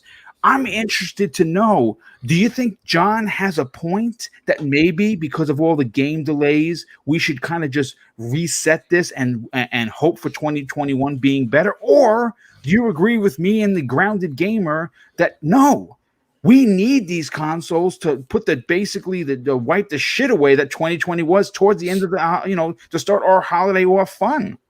Now, let me get something out of the way first and foremost. This man has a lot of followers, okay? He has a very successful show. Yes. And on top of all this, when you are in those positions, I feel that you have a social responsibility to carry yourself in a certain way. If you are really down in the dumps and you're feeling bad or that kind of thing, whatever, that's fine. That's fine. You could do that. But to say what he said, this actually really got to me. And it really, really ticked me off. And I'll tell you one thing. I do not agree with what he has to say. Okay. Now, delaying these consoles, absolutely not. Absolutely not. Now, you just mentioned something about a minute ago about, game delays and this kind of thing. And the guy's just like, to hell with it. Just stop it all. Okay. You know what, Boom, if you're running a marathon, you're running a race and you trip over a bloody stone, are you just going to say, screw it, I'm going home? No, you're going to keep going forward. And this is the resilience. Okay. I know it's going to sound real melodramatic. Okay. But this is the resilience of the human race. We're going through a hell of a shit show right now. Yes. And does that mean everybody's just going to say, screw it? I just give up. Forget it. It's over. Life is over. No, we're going to push forward. And this is where it all correlates into this. This guy just sounds like he's given up. And this guy, I'll tell you right now, this guy really pissed me off when I read this. Okay? Really pissed me off because, like I said, you got a lot of followers and that kind of thing, and you're sending out this kind of negative, I'm just going to give up message. I mean, if this guy wants to live in misery because he can't get his pumpkin latte without a mask, go right ahead and be miserable. I don't care. You do that on your own time. I'm very transparent about something. This is another personal thing. I'm very transparent about my anxiety issues. And what is the one thing anyone will tell you about anybody who has anxiety or depression or both? Always have something to look forward to. Yes, great point. Now, everyone right now is feeling a lot of that in this world, okay? Not just people who actually had anxiety before this shit went down. There's a lot of people in this world feeling it right now with this global situation. Why would you take away a huge amount of people's joys? This fall season is what a lot of people have been waiting and clamoring for, on top of the fact, at least here in Canada, okay, we aren't even fully allowed to gather indoors yet. And winter is coming. Okay? Winter is coming. Yeah. It came season 8 and it went real quick. Yeah. Now, honestly, winter's coming. Give us an opportunity to find love, joy, passion in this hobby that we hold so dear during what's going to be, I don't care what anybody thinks, is going to be a very trying winter. Okay? It's going to be a very trying winter. If they took this away from us, it would be disastrous. It would be, to the public's perception of hopeful optimism. Now, on the business side, let's flip this over. On the business side, digital entertainment, you don't have to, you don't even have to be in the game business to understand this. It's all over the bloody news. On the business side, digital entertainment growth has been exponential during this time. Ridiculous. Exactly. Did you see Nintendo 400% increase? Are you crazy? And that's just Nintendo. Why would they abandon that big giant pile of cash? It's ludicrous to even consider it. Now, if this global situation gets worse, which it might, with winter coming, it might be bound to happen, and you already have these new consoles in your hand, your business will continue to thrive when all you have to do is hit the purchase button from the safety and comfort of your couch. So they're going to continue to make a whole lot of money. Now, another thing, a lot of people don't think about this. Now, Forte said this about an hour ago, and I can't believe it. I even remembered that he said this, but he said, this would severely cripple the third-party game releases. Because, and this is where I'm getting back to what Forte was saying. If no consoles were coming this fall, I think a lot of people would hold off on those titles until the new consoles released to get the best experience possible. And that's what I would probably do. I'd wait another 6 months, but that would be crushing to those third-party developers. This would take the wind, his thought, okay? John Linneman's thought in this whole situation would take the wind out of everyone's sails across the entire industry. So I got to say, for me, I wholeheartedly disagree with what he has to say. Yeah, no, I agree with you. I think one of the things that has sparked a huge rise in, considering the world the way it is, it has been anxiety, and not just for people who know that they have it, for people who didn't realize that they had it, simply because this is one of those situations that, people lost jobs, people are dying around them, family members, friends, and there is a lot to endure, which is why I started producing so much extra content to kind of help with that. I mean, I know my show is not as big as, let's say, Dealer or some of the other ones, but I still wanted to kind of, even though I'm not in public service anymore, wanted to use my little voice to kind of help people, and people have reciprocated in a big way by making me hit almost 5,000 subs. I think I'm like 18 away, so hopefully by the end of the week I'll get that 18. 5,000 subs is a big deal. Real quick, I want to bring in Gaming Forte into the conversation. I want to hear your opinion on this, coming from not only from a personal perspective, but also from a business perspective, because of course you work for GameStop. But let me catch up on a couple of these super chats, and one of which is unbelievably incredible. We have Restored Hades, a good friend of the show. He drops an outstanding $5 super chat and says, I'd like to see Xbox go and get Konami as their Japanese studio. A lot of great legacy titles there could use a reboot. MGS, Silent Hill, and Bloody Roar. Yeah, you know what? I mean, Konami would probably not sell their brand as opposed to licensing it out. And I think if anyone's going to do that or be positioned to do that, it's probably Sony, which you've been hearing about Silent Hill and Metal Gear Solid reboot for quite some time. So I think what they need to do is build one from scratch. They need to build an equivalent Japanese studio on the same strength as what the initiative was built on. Go and put together some of Japan's greatest minds and let them go crazy. You know what I'm saying? You put all of this talent pool, you build that studio in Japan, so it's built there from the ground up, and then you start making games. We have Andrew Soos drops an outstanding $5 super chat, says, under lockdown in Melbourne, OZ, playing and sharing games with my brother is the only escape. Yeah, you see, that's a big point. And Bounty Boom just completely rocked my entire world. He drops an unbelievable $100 super chat and says, love the show, Boom. No, enough respect. I say release the systems early because of all things being pushed back, all of the entertainment. Remember, all the movies being pushed back. So if it comes out a month earlier, wow, I would say thank you. Yeah, I honestly wish they would release these consoles early. And I think that if this pandemic wouldn't have happened, I'm pretty sure that Microsoft was going for a September or early October release. But, obviously with the pandemic, I think that those plans kind of went to the wayside. We are hearing November 6th as being the day the console launches, but we will see. So Forte, coming from on a business perspective, how disastrous would the gaming economy become if John Linneman got his way?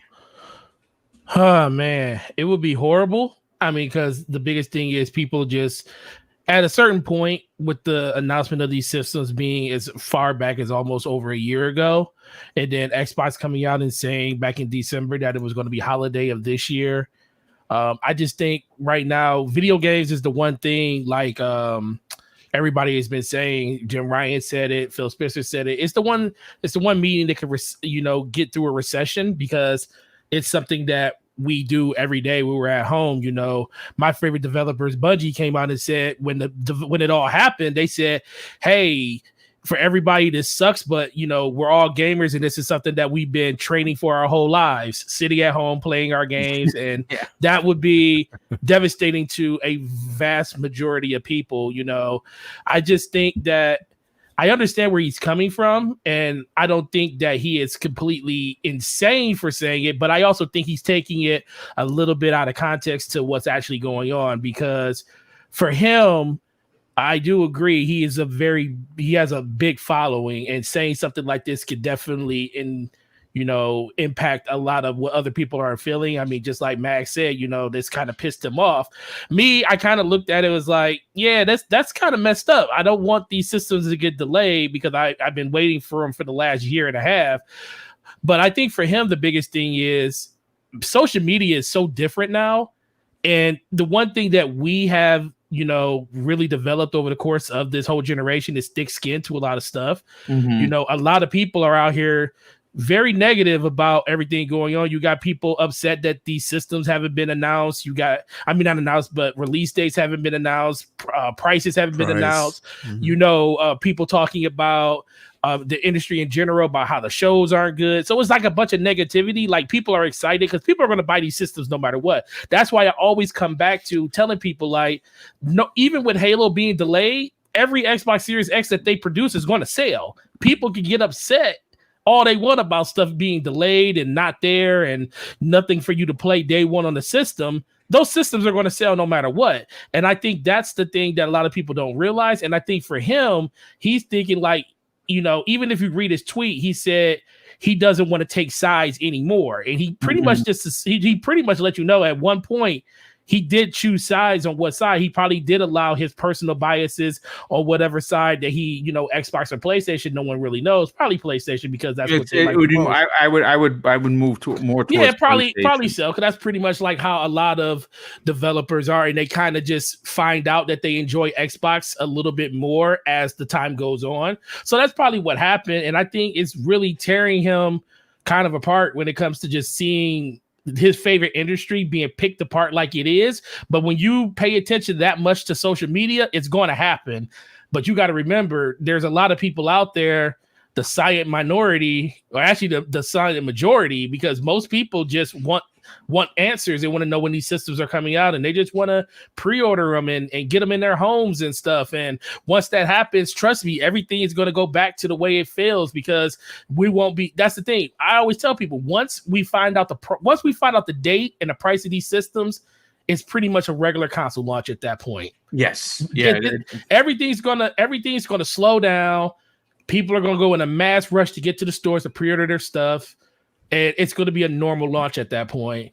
I still think Xbox is November 7th because some knowledge, and I'll share that. I'll share that with you guys now a little bit.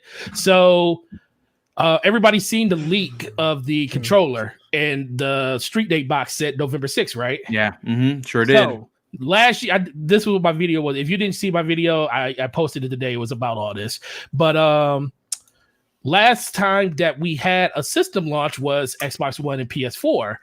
And when those systems came out, the controllers, all the accessories were sellable the day before the launch.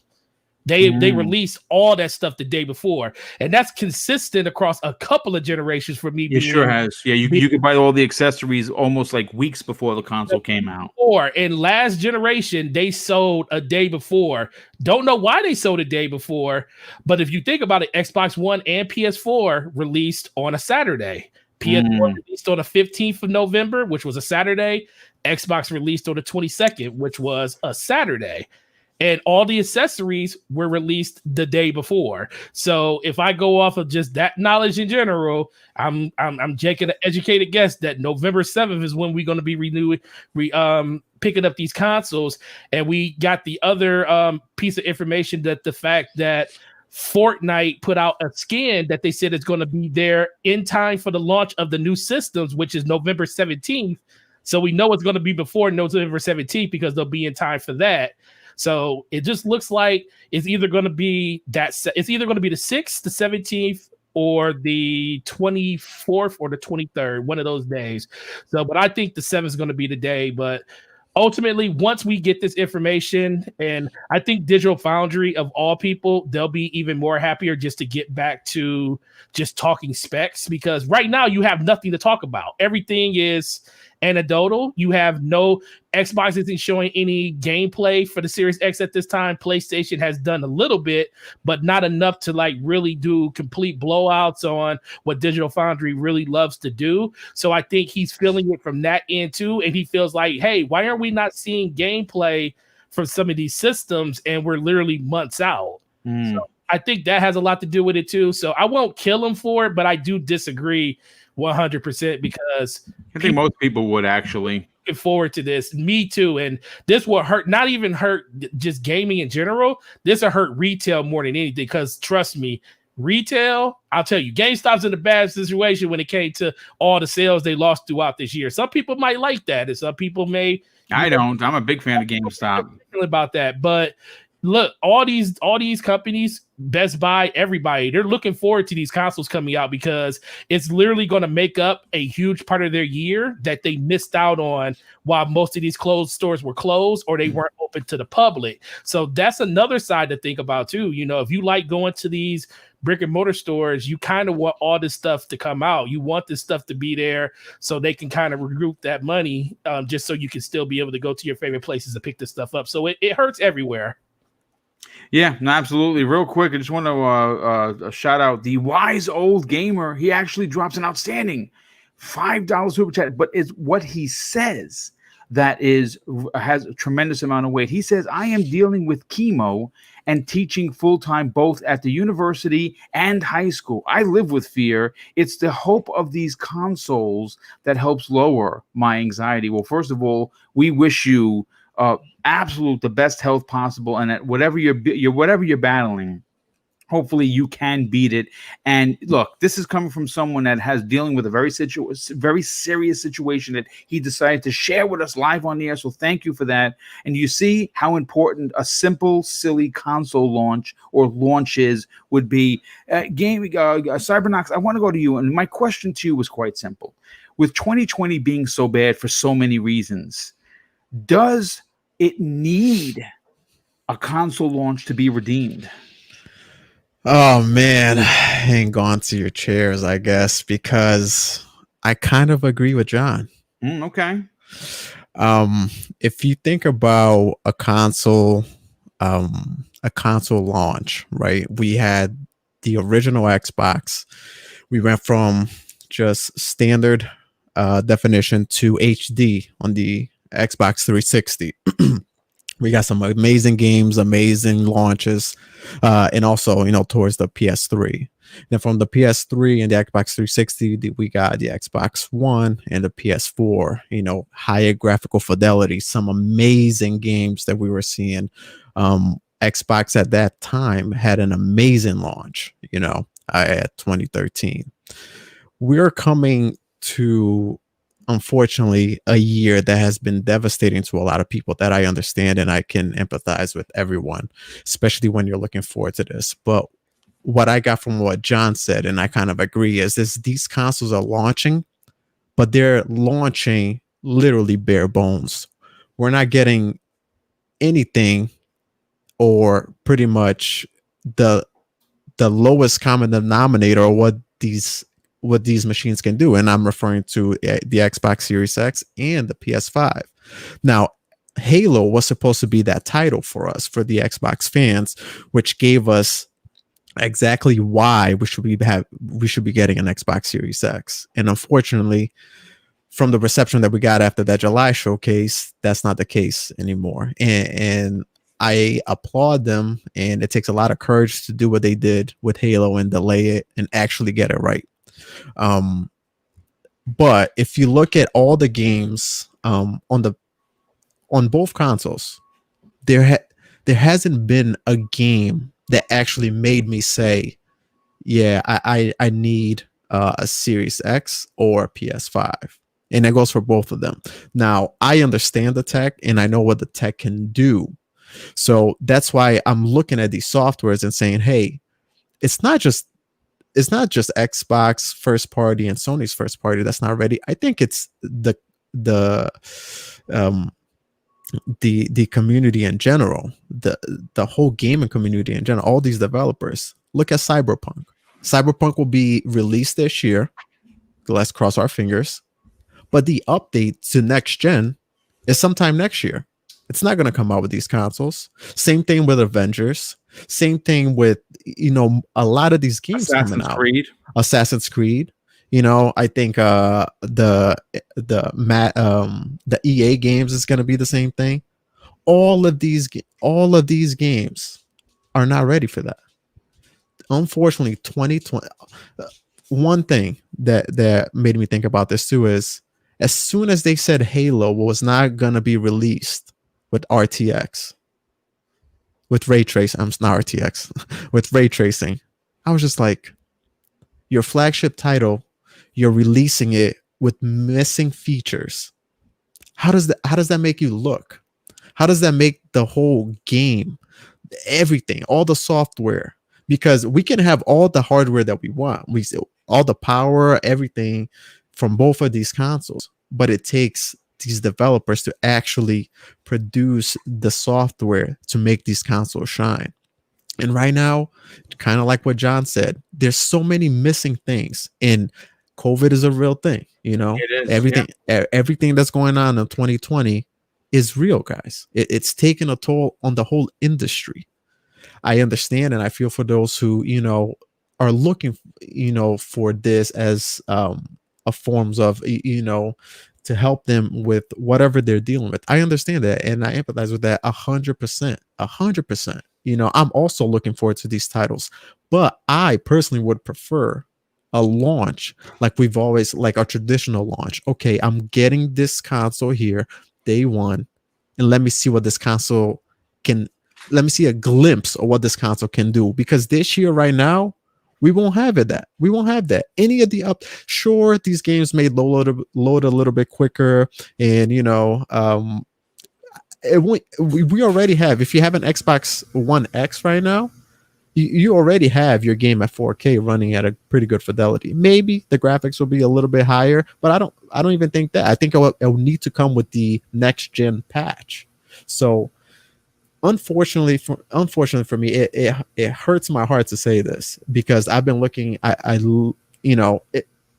Xbox fans have already been taking a toll. Oh, don't you say it. With this Halo thing. We have been.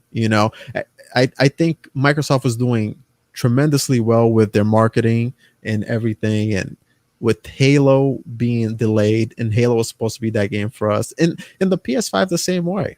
They've been talking about Spider-Man. They have Spider-Man, and they have this other but we haven't seen anything from Spider-Man either.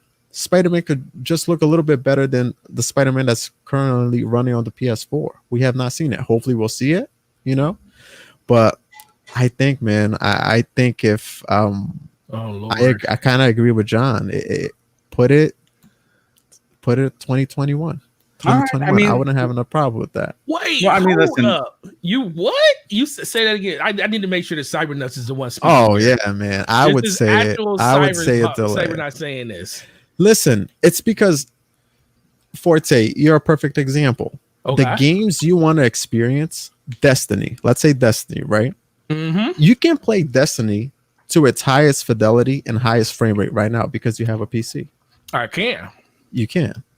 I can. But you can't. The only thing you can't do that is on console, right? And that's the like problem. A lot of us. And that's the problem. I completely understand that. You're gonna have these consoles that are launching today, or allegedly launching this holiday, should be able to do that for all games, and we're not going to be able to take advantage of that. This is a game that you already can achieve that. Like Destiny is already a game you can achieve. I want to get a glimpse and hope of what this console can do for the future, not just the same old games that we've been getting. That's what I was expecting for it. All right, so I'll give you the proverbial pass because I understand where you're coming from. And you're not coming off saying it like how John basically came out and just said, screw it all, just delay it. You know, you're not coming out like that. But for me, yes, you're right. I can play Destiny at the highest fidelity now, and I technically don't, and that's the thing, but they're not selling the system to me. I just happen to be a person that's buying the system because technically I don't have to buy it. I already have the ability to play in the ecosystem that Microsoft wants me to play in because I have a PC and I have Game Pass. So I don't need it. But for my friends, for Ash and Luca, for Taz, for the people, my fire team that I play Destiny with, that's not an option for them because they're not buying. Well, Luca will probably buy a PC, but Taz not going to buy a PC. So for me, if I want to enjoy the game with the friends that I play the game with the most, then this isn't a feasible move for them. And if it's not a feasible move for them, it's not for a lot of other people because a lot of other people depend on their friends to have fun with in these games. Like everybody says, a lot of these games are fun just because you're playing them with your friends. Can you imagine playing something by yourself? That's a big letdown to some people. But the one thing I will say, and the reason I give you a pass is I agree with you on one thing. If we weren't getting upgrades, like if the upgrade situation was something that was kind of like nebulous and we didn't know what we were getting and stuff, and we're not seeing what the benefits of these next generation systems are going to be when it comes to the games we already have, I'm with you 100%. Because at that point, why are you buying the system? You're not getting any tangible difference from it. But if we're going to actually see real life proof that we're going to get a benefit from the games that we already have going forward, because guess what? I believe 60 to 70% of the games that we're playing now we'll be playing when this new system comes out, because there's not enough games that's going to be coming out this holiday that I think are going to get delayed to next year that people are going to be revisiting and playing those older games that they already have. So as long as those games are beneficial to what the system's going to be, I want the system to come out. But if you can't give me a tangible reason to own the system, I know the games are going to be there when it comes by first party because Microsoft has delayed theirs. I know Sony, as of right now, only has Godfall and Spider-Man, and we don't know how big how big it's going to be for those games. But if you can at least show me that some of these, like a lot of these games that we own now will get the beneficial treatment of games that we like, better looking games like PC, bring the systems out. But that's the thing you need to let people know. And I think that's what Microsoft did. As soon as they delayed Halo, instantly, the moment they delayed it, Xbox Wire had a press release talking about 90 different games that was going to be available on your system that was going to have the beneficial of backwards compatibility and optimized for the Xbox One. 50 of those games were optimized, 40 they confirmed as backwards compatibility that will get some boost. They're just not saying it's going to be optimized for the system. So I think that alone for a lot of people, and with a lot of those games being in Game Pass, is a big enough reason to get it. But I will never poo-poo anybody for saying that they're just not showing me what I want to buy, why I should own a system, because let's be for real. Microsoft hasn't shown me a reason on their first party output why I should own a system day one. There's a lot of games I'm interested in, like Avowed, I'm interested in Fable, but no one knows when those games are coming out. It took a third party publisher, Bungie, to come out and say that their game is going to run at 4K 60 on the system. And that's what made me want to pick up the system, because I'm going to get the benefit of that with my friends. If you don't have that type of benefit, then absolutely, you should not be buying the system one way or another. So I do agree with you, but I just think there's a lot of people out there that would miss that opportunity if they didn't have that system day one, because there's a lot of people that they play with that they would be able to enjoy those games with. Oh, I understand. I completely agree with what you said. I didn't mean to say that. I fully want to take advantage of the Series X with the games that I already have. I'm 100 with that. Like what you said, Destiny, playing at 60 frames on console, amazing, right? It's going to be the first time people on console are going to be able to experience that. What I'm talking about is when we get these when you get these consoles launches, there isn't going to be a single game there. Oh, there will be, but I don't think there hasn't been a game that You're talking about new showcased well experience. enough for a new experience. Correct. Destiny, we've already experienced that all the time. I mean, Mag just started it, but you know, we've already been in Destiny for a long time. Well, you're going to get So- Flight Simulator, so I mean, Sure, you're okay. getting a new you're getting a new game to take advantage of the hardware. Yeah, you're getting okay. So, like I said, there's going to be a couple of games there, but the traditional games that we're used to are first persons and maybe our action adventures. Like we mentioned, there are plenty of games that are coming out this year that the patches are not going to come out till next year. So, why not just take the time, get everything right? We know this has been a terrible year, and launch everything next year. Yeah, I mean, listen, dude, It's a tough call. Let me say one more thing there, and I'm gonna put your feet to the fire on this because I love you. I got to make sure you're right. So I'm gonna ask you this. So are we saying this as a person that for you, like this is the one thing I always tell people: separate yourself from the gaming side and think about it relative to everything going on around you. Is this something just because you don't see anything that's going to be beneficial to you that they should delay it? Or are you just saying in general, they should just do it in general? That's the way in general. Like right now, if everyone has an Xbox One or an Xbox Series S, an Xbox One X, all the games that are coming out this holiday, they can play. Okay. What I want to do, I want to move this along because we're getting close to the end of the show and we still have a massive topic, and I want to get into that before we because we're going to probably run into a little bit of overtime. That's fine. Go ahead. This is a bit of a big one. Obviously, you know, we've had some rumors the last couple of last week that popped up that from a trusted source who's considered to be an industry insider. You know him as Clobriel. And the reason why I decided to bring this topic up is because I want to revisit the WB Games topic for two big reasons. One, the Hogue Law video from last week where he broke down why he believes WB Games is still for sale and is no way off the table for AT&T was absolutely incredible. Secondly, the new report from Clobriel, who posted this on Twitter last week, has a lot to talk about and say some things concerning big purchases coming to the Xbox Game Studios platform in the fiscal year, which ends in March 31st, 2021. And here's what Clobriel had to say on Twitter.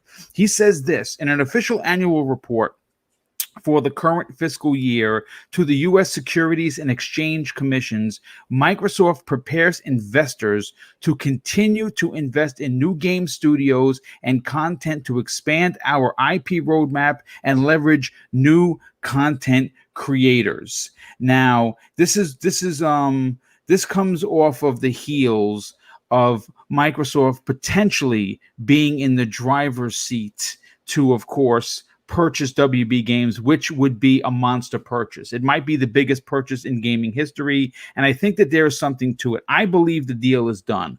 But you know what? I'm all about bringing, pictures, the old saying, pictures are worth 1,000 words, right? So I'm going to bring in a picture that was sent to me by a very good friend of the show. Now, let me just get his name here. I want to make sure I get it right because he dropped this into my DM, and it is certainly a big deal. Let me see if I could find it in my notes here. Just give me 1 second. Okay, well, I'm going to bring it up, and then I'll obviously give him the shout out that he does. Now, obviously, if you've been listening to me, I've been banging this WB drum for quite some time, and I think there's the reason why I really, in my heart of hearts, believe it's going to happen is because for what Microsoft wants to do with Game Pass, being able to tout. You have Batman, whatever, and Suicide Squad, whatever, and Mortal Kombat 12 going into Game Pass. And you can put that on a banner.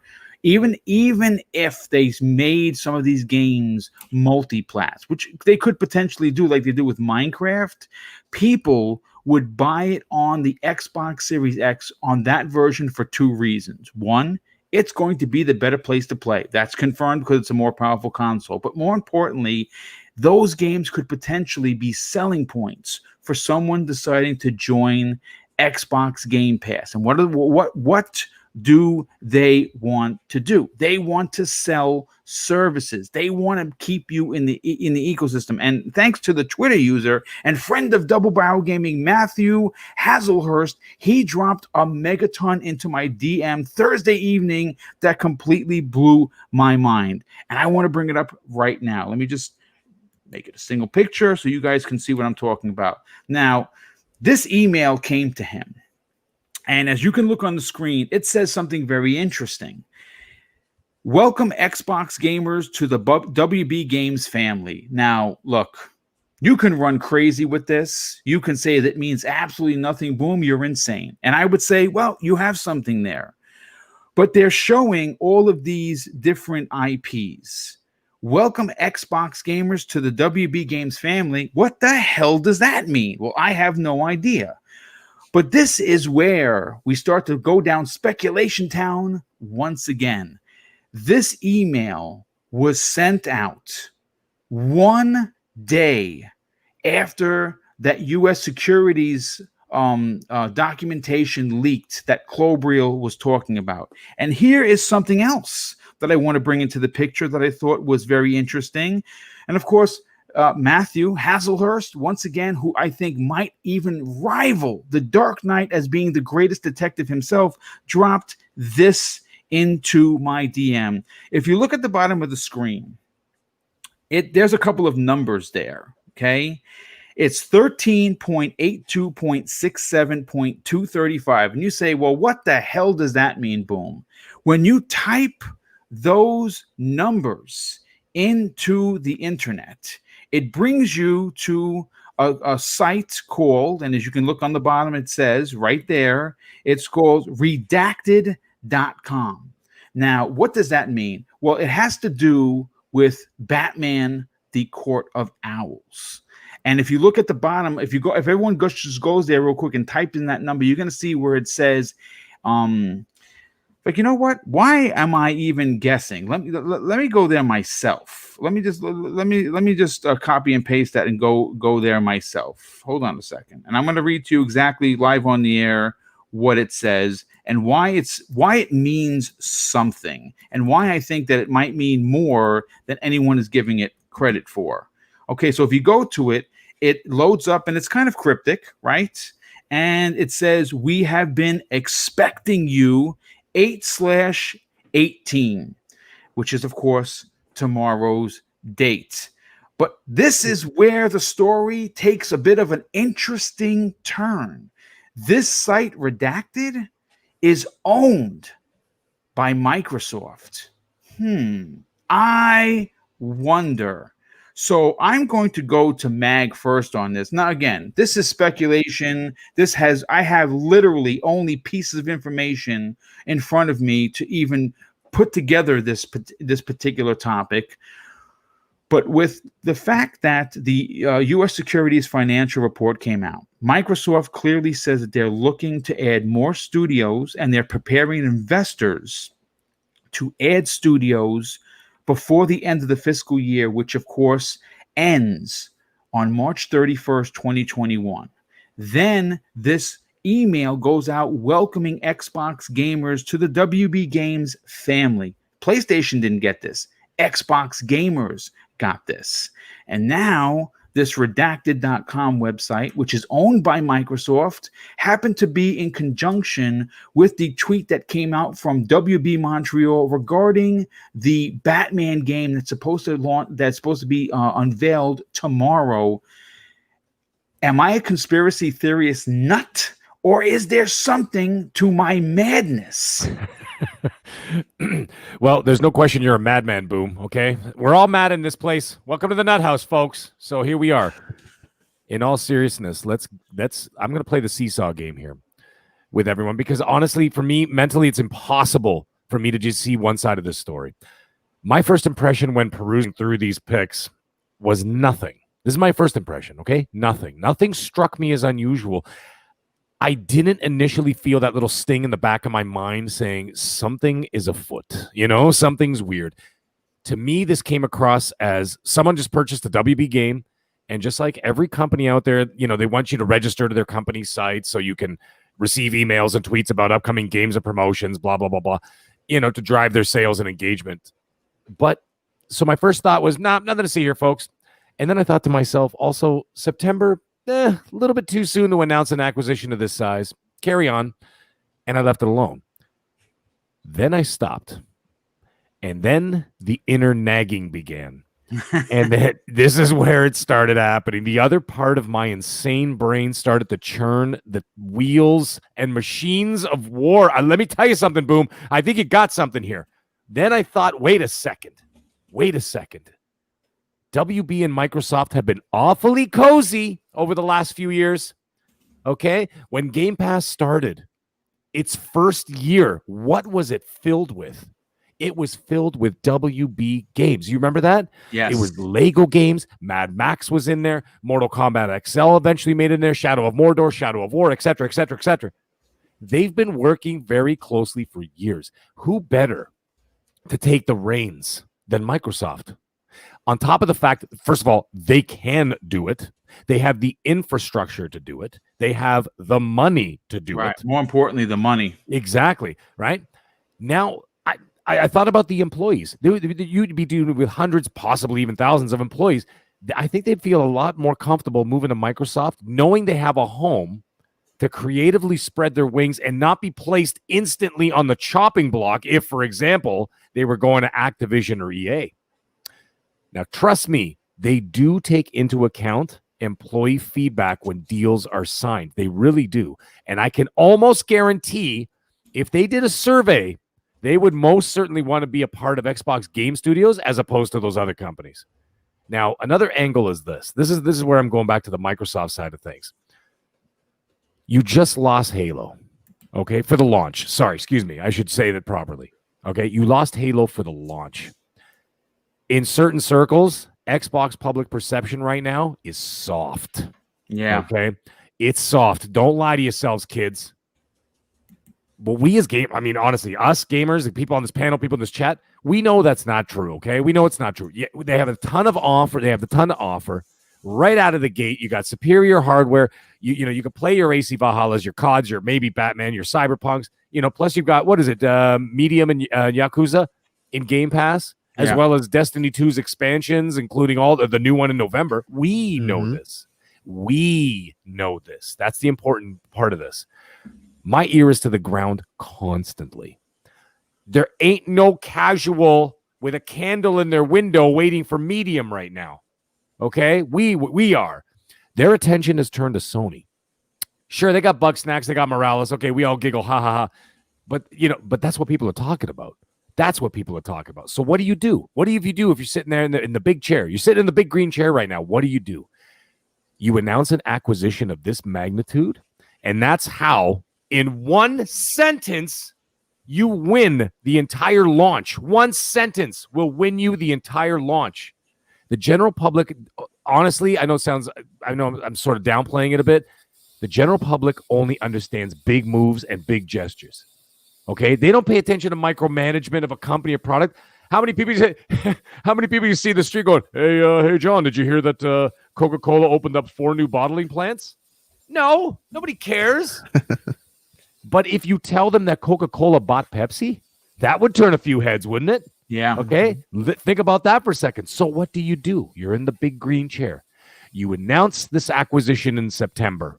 You promise the consumer a big time future on top of what they're already doing. Now, which is remarkable, by the way. Do not let toxic people tell you otherwise. They are doing some remarkable work over at Microsoft. And you plug up that Halo size hole. You remove it from the conversation. You remove Halo from that conversation. This would squash every single conversation in the entire gaming world right now.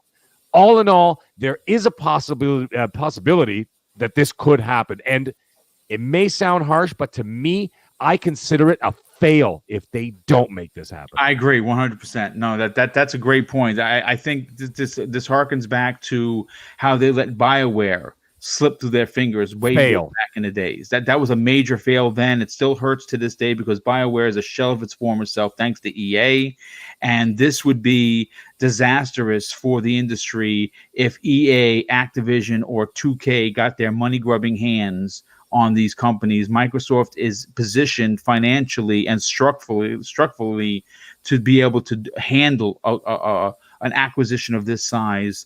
You know what? I want to go to Gaming Forte. See, if you watch the interwebs, and I know that you do, especially Twitter, Jeff Grubb actually also talked about something big coming into Xbox Game Pass. As a matter of fact, Phil Spencer, during that interview that he did the other day, I believe it was on the a smaller podcast that he talking about animal talking, the Animal Crossing podcast. Yeah, that's and great. He talked about a big announcement for Xbox Game Pass. Now we've heard that you have to remove the sting of Halo being delayed. Could you imagine if a Batman Court of Owls is that game in Xbox Game Pass and it's locked up as a year exclusive, potentially an exclusive as a whole? See, Microsoft may have needed to drop a major check, or of course an acquisition, because if they've already acquired WB Games, they don't have to pay to have Batman in Game Pass. They just have to drop it into Game Pass and make it an exclusive. Do you think that is potentially what is happening? Man, when I saw this, I was like, this could be the move, and this would be a move that would instantly let people like forget about the Halo being delayed until next year. People won't forget, but people will they'll forgive because Microsoft went out and spent $4 billion to bring a franchise over and stuff. Yeah. But look, man, the only way this works though, I don't see it being a first party exclusive right off the back. I mean, off the back, I can see them doing something like because the thing is, they never announced like platforms for these games yet. We just know that they're coming. So there is a possibility that they can say, because I think the only benefit they'll get off of this type of move is if they make it somewhat open platforms, so multi-plat across everything, so it pretty much becomes Minecraft. But I think for the initial run, I think they'll do something like exclusively in Game Pass for like the first 6 months, 7 months, maybe a year.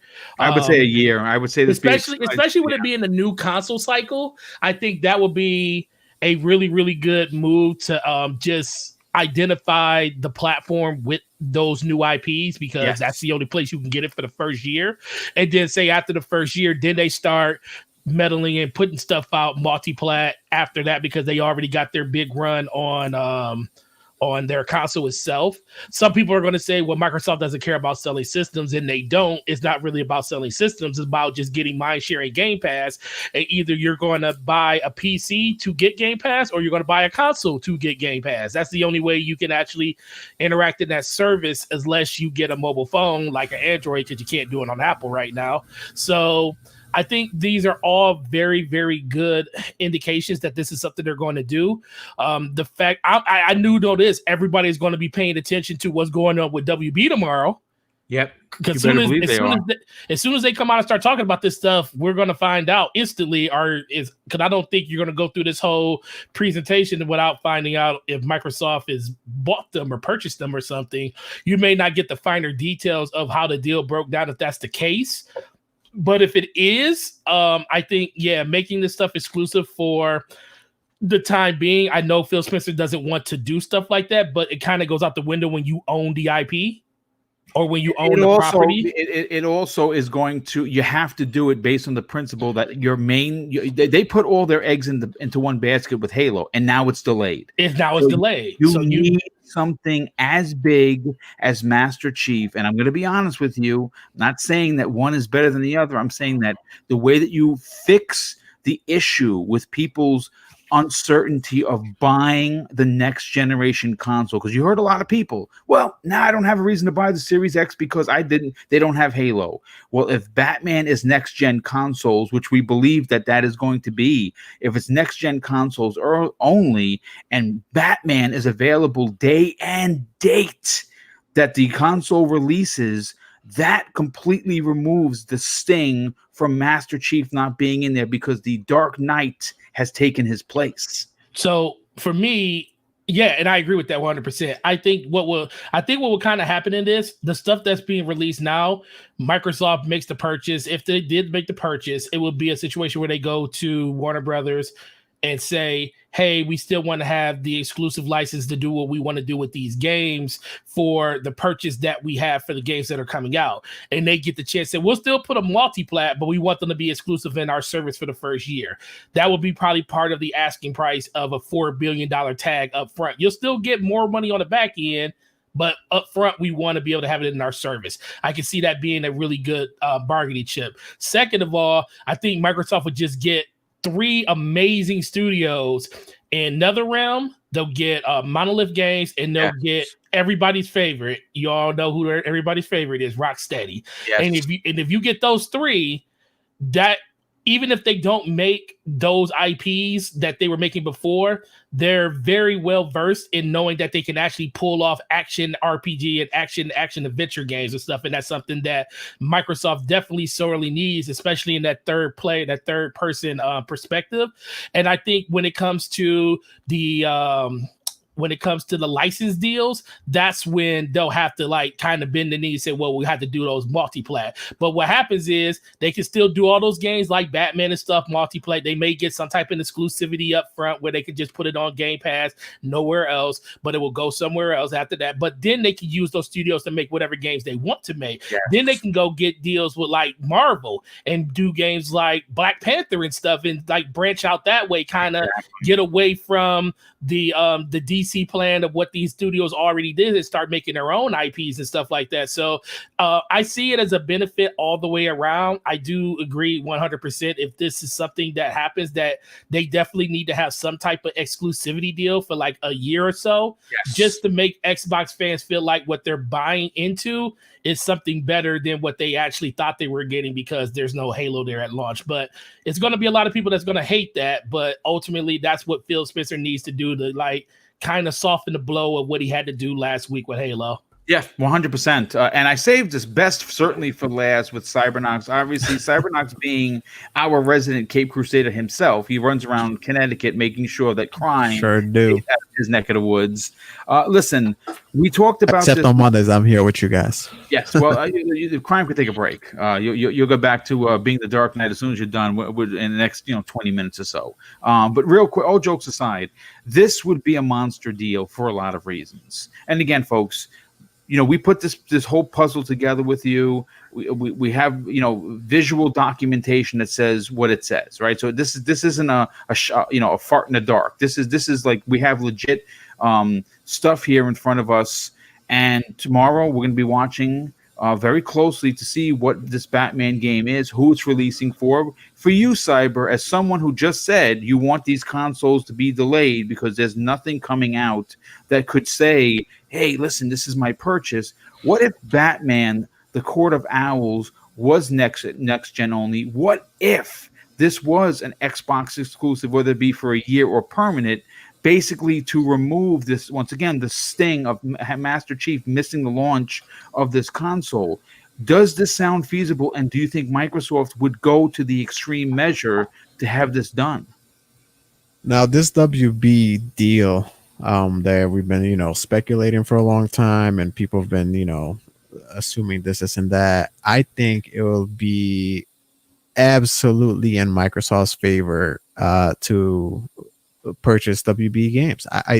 This is probably, I think I mentioned this before on the show, it's a once in a lifetime deal for Microsoft. There's if their business model going forward is all about Game Pass, can you look at your portfolio in Game Pass and now you're introducing Mortal Kombat, the next Batman game exclusively for 6 months to a year, all the Lego games, because we understand that some of these IPs, or some of these licenses won't come, but now you're negotiating and you're Microsoft, like you can have your team negotiate that into the deal for, X amount X amount of years on the license. Right. This would be absolutely amazing for Microsoft. It would overshadow the Halo delay for sure, in my opinion. There's just too many games, and with this announcement of of the next Batman game coming, hopefully some kind of news tomorrow, and then on the 22nd on DC fandom. So it would be amazing. I think Microsoft has a really big chance here of making this happen. I think they would be detrimental if they don't, to their own extent if they don't. So it's just like it would be amazing. It would certainly turn a lot of heads and certainly get a lot more people looking into the Xbox systems. Yeah, I mean, listen, again, folks, this is we're going on a lot of speculation here, but if there's one company out of everyone that has a shot at this, that literally has the financials to not only do it, but the structure to welcome in these teams, it is Microsoft. It is not EA. It is not 2K, and it's not Activision. And I've said this before, and I'll say it again. Those three companies combined don't even equate to a tenth of Microsoft's worth. They don't. And if like Cyber was just saying, if their business model is Game Pass, and we know it is, you need to have big games in there, even if they somehow keep some as exclusives and the others be multi-plat, because they're going to want to make money off these games. But the important aspect is those games with A, being Game Pass, and B, they're going to play better on the Series X. That is confirmed. But listen, folks, we are 9 minutes past the 2-hour mark. This has been an absolutely incredible show. We started a little late. We were a little light on the panel, but I think everyone got their points across very well. I want to thank everyone, near 400 people that came out for tonight's show. Let me just catch up on some of the super chats, and we'll do outros and get everybody out of here. We have Eagles fan 76 who drops an outstanding $5 super chat and says, electronic manufacturers want these consoles to launch too. There's a lot of tech ready to go just because of the consoles, TV, audio systems, etc. That's a great point, and I believe it would be devastating if they did had a delay. CKO Yumi drops a very generous $2 super chat. I believe Asobo and WB are already signed. Do you? The answer is I absolutely believe that they're already signed. They just haven't made the announcement yet. We have I Wonder Gaming drops a very generous $5 super chat. Says, I thought you called me for a second, LOL.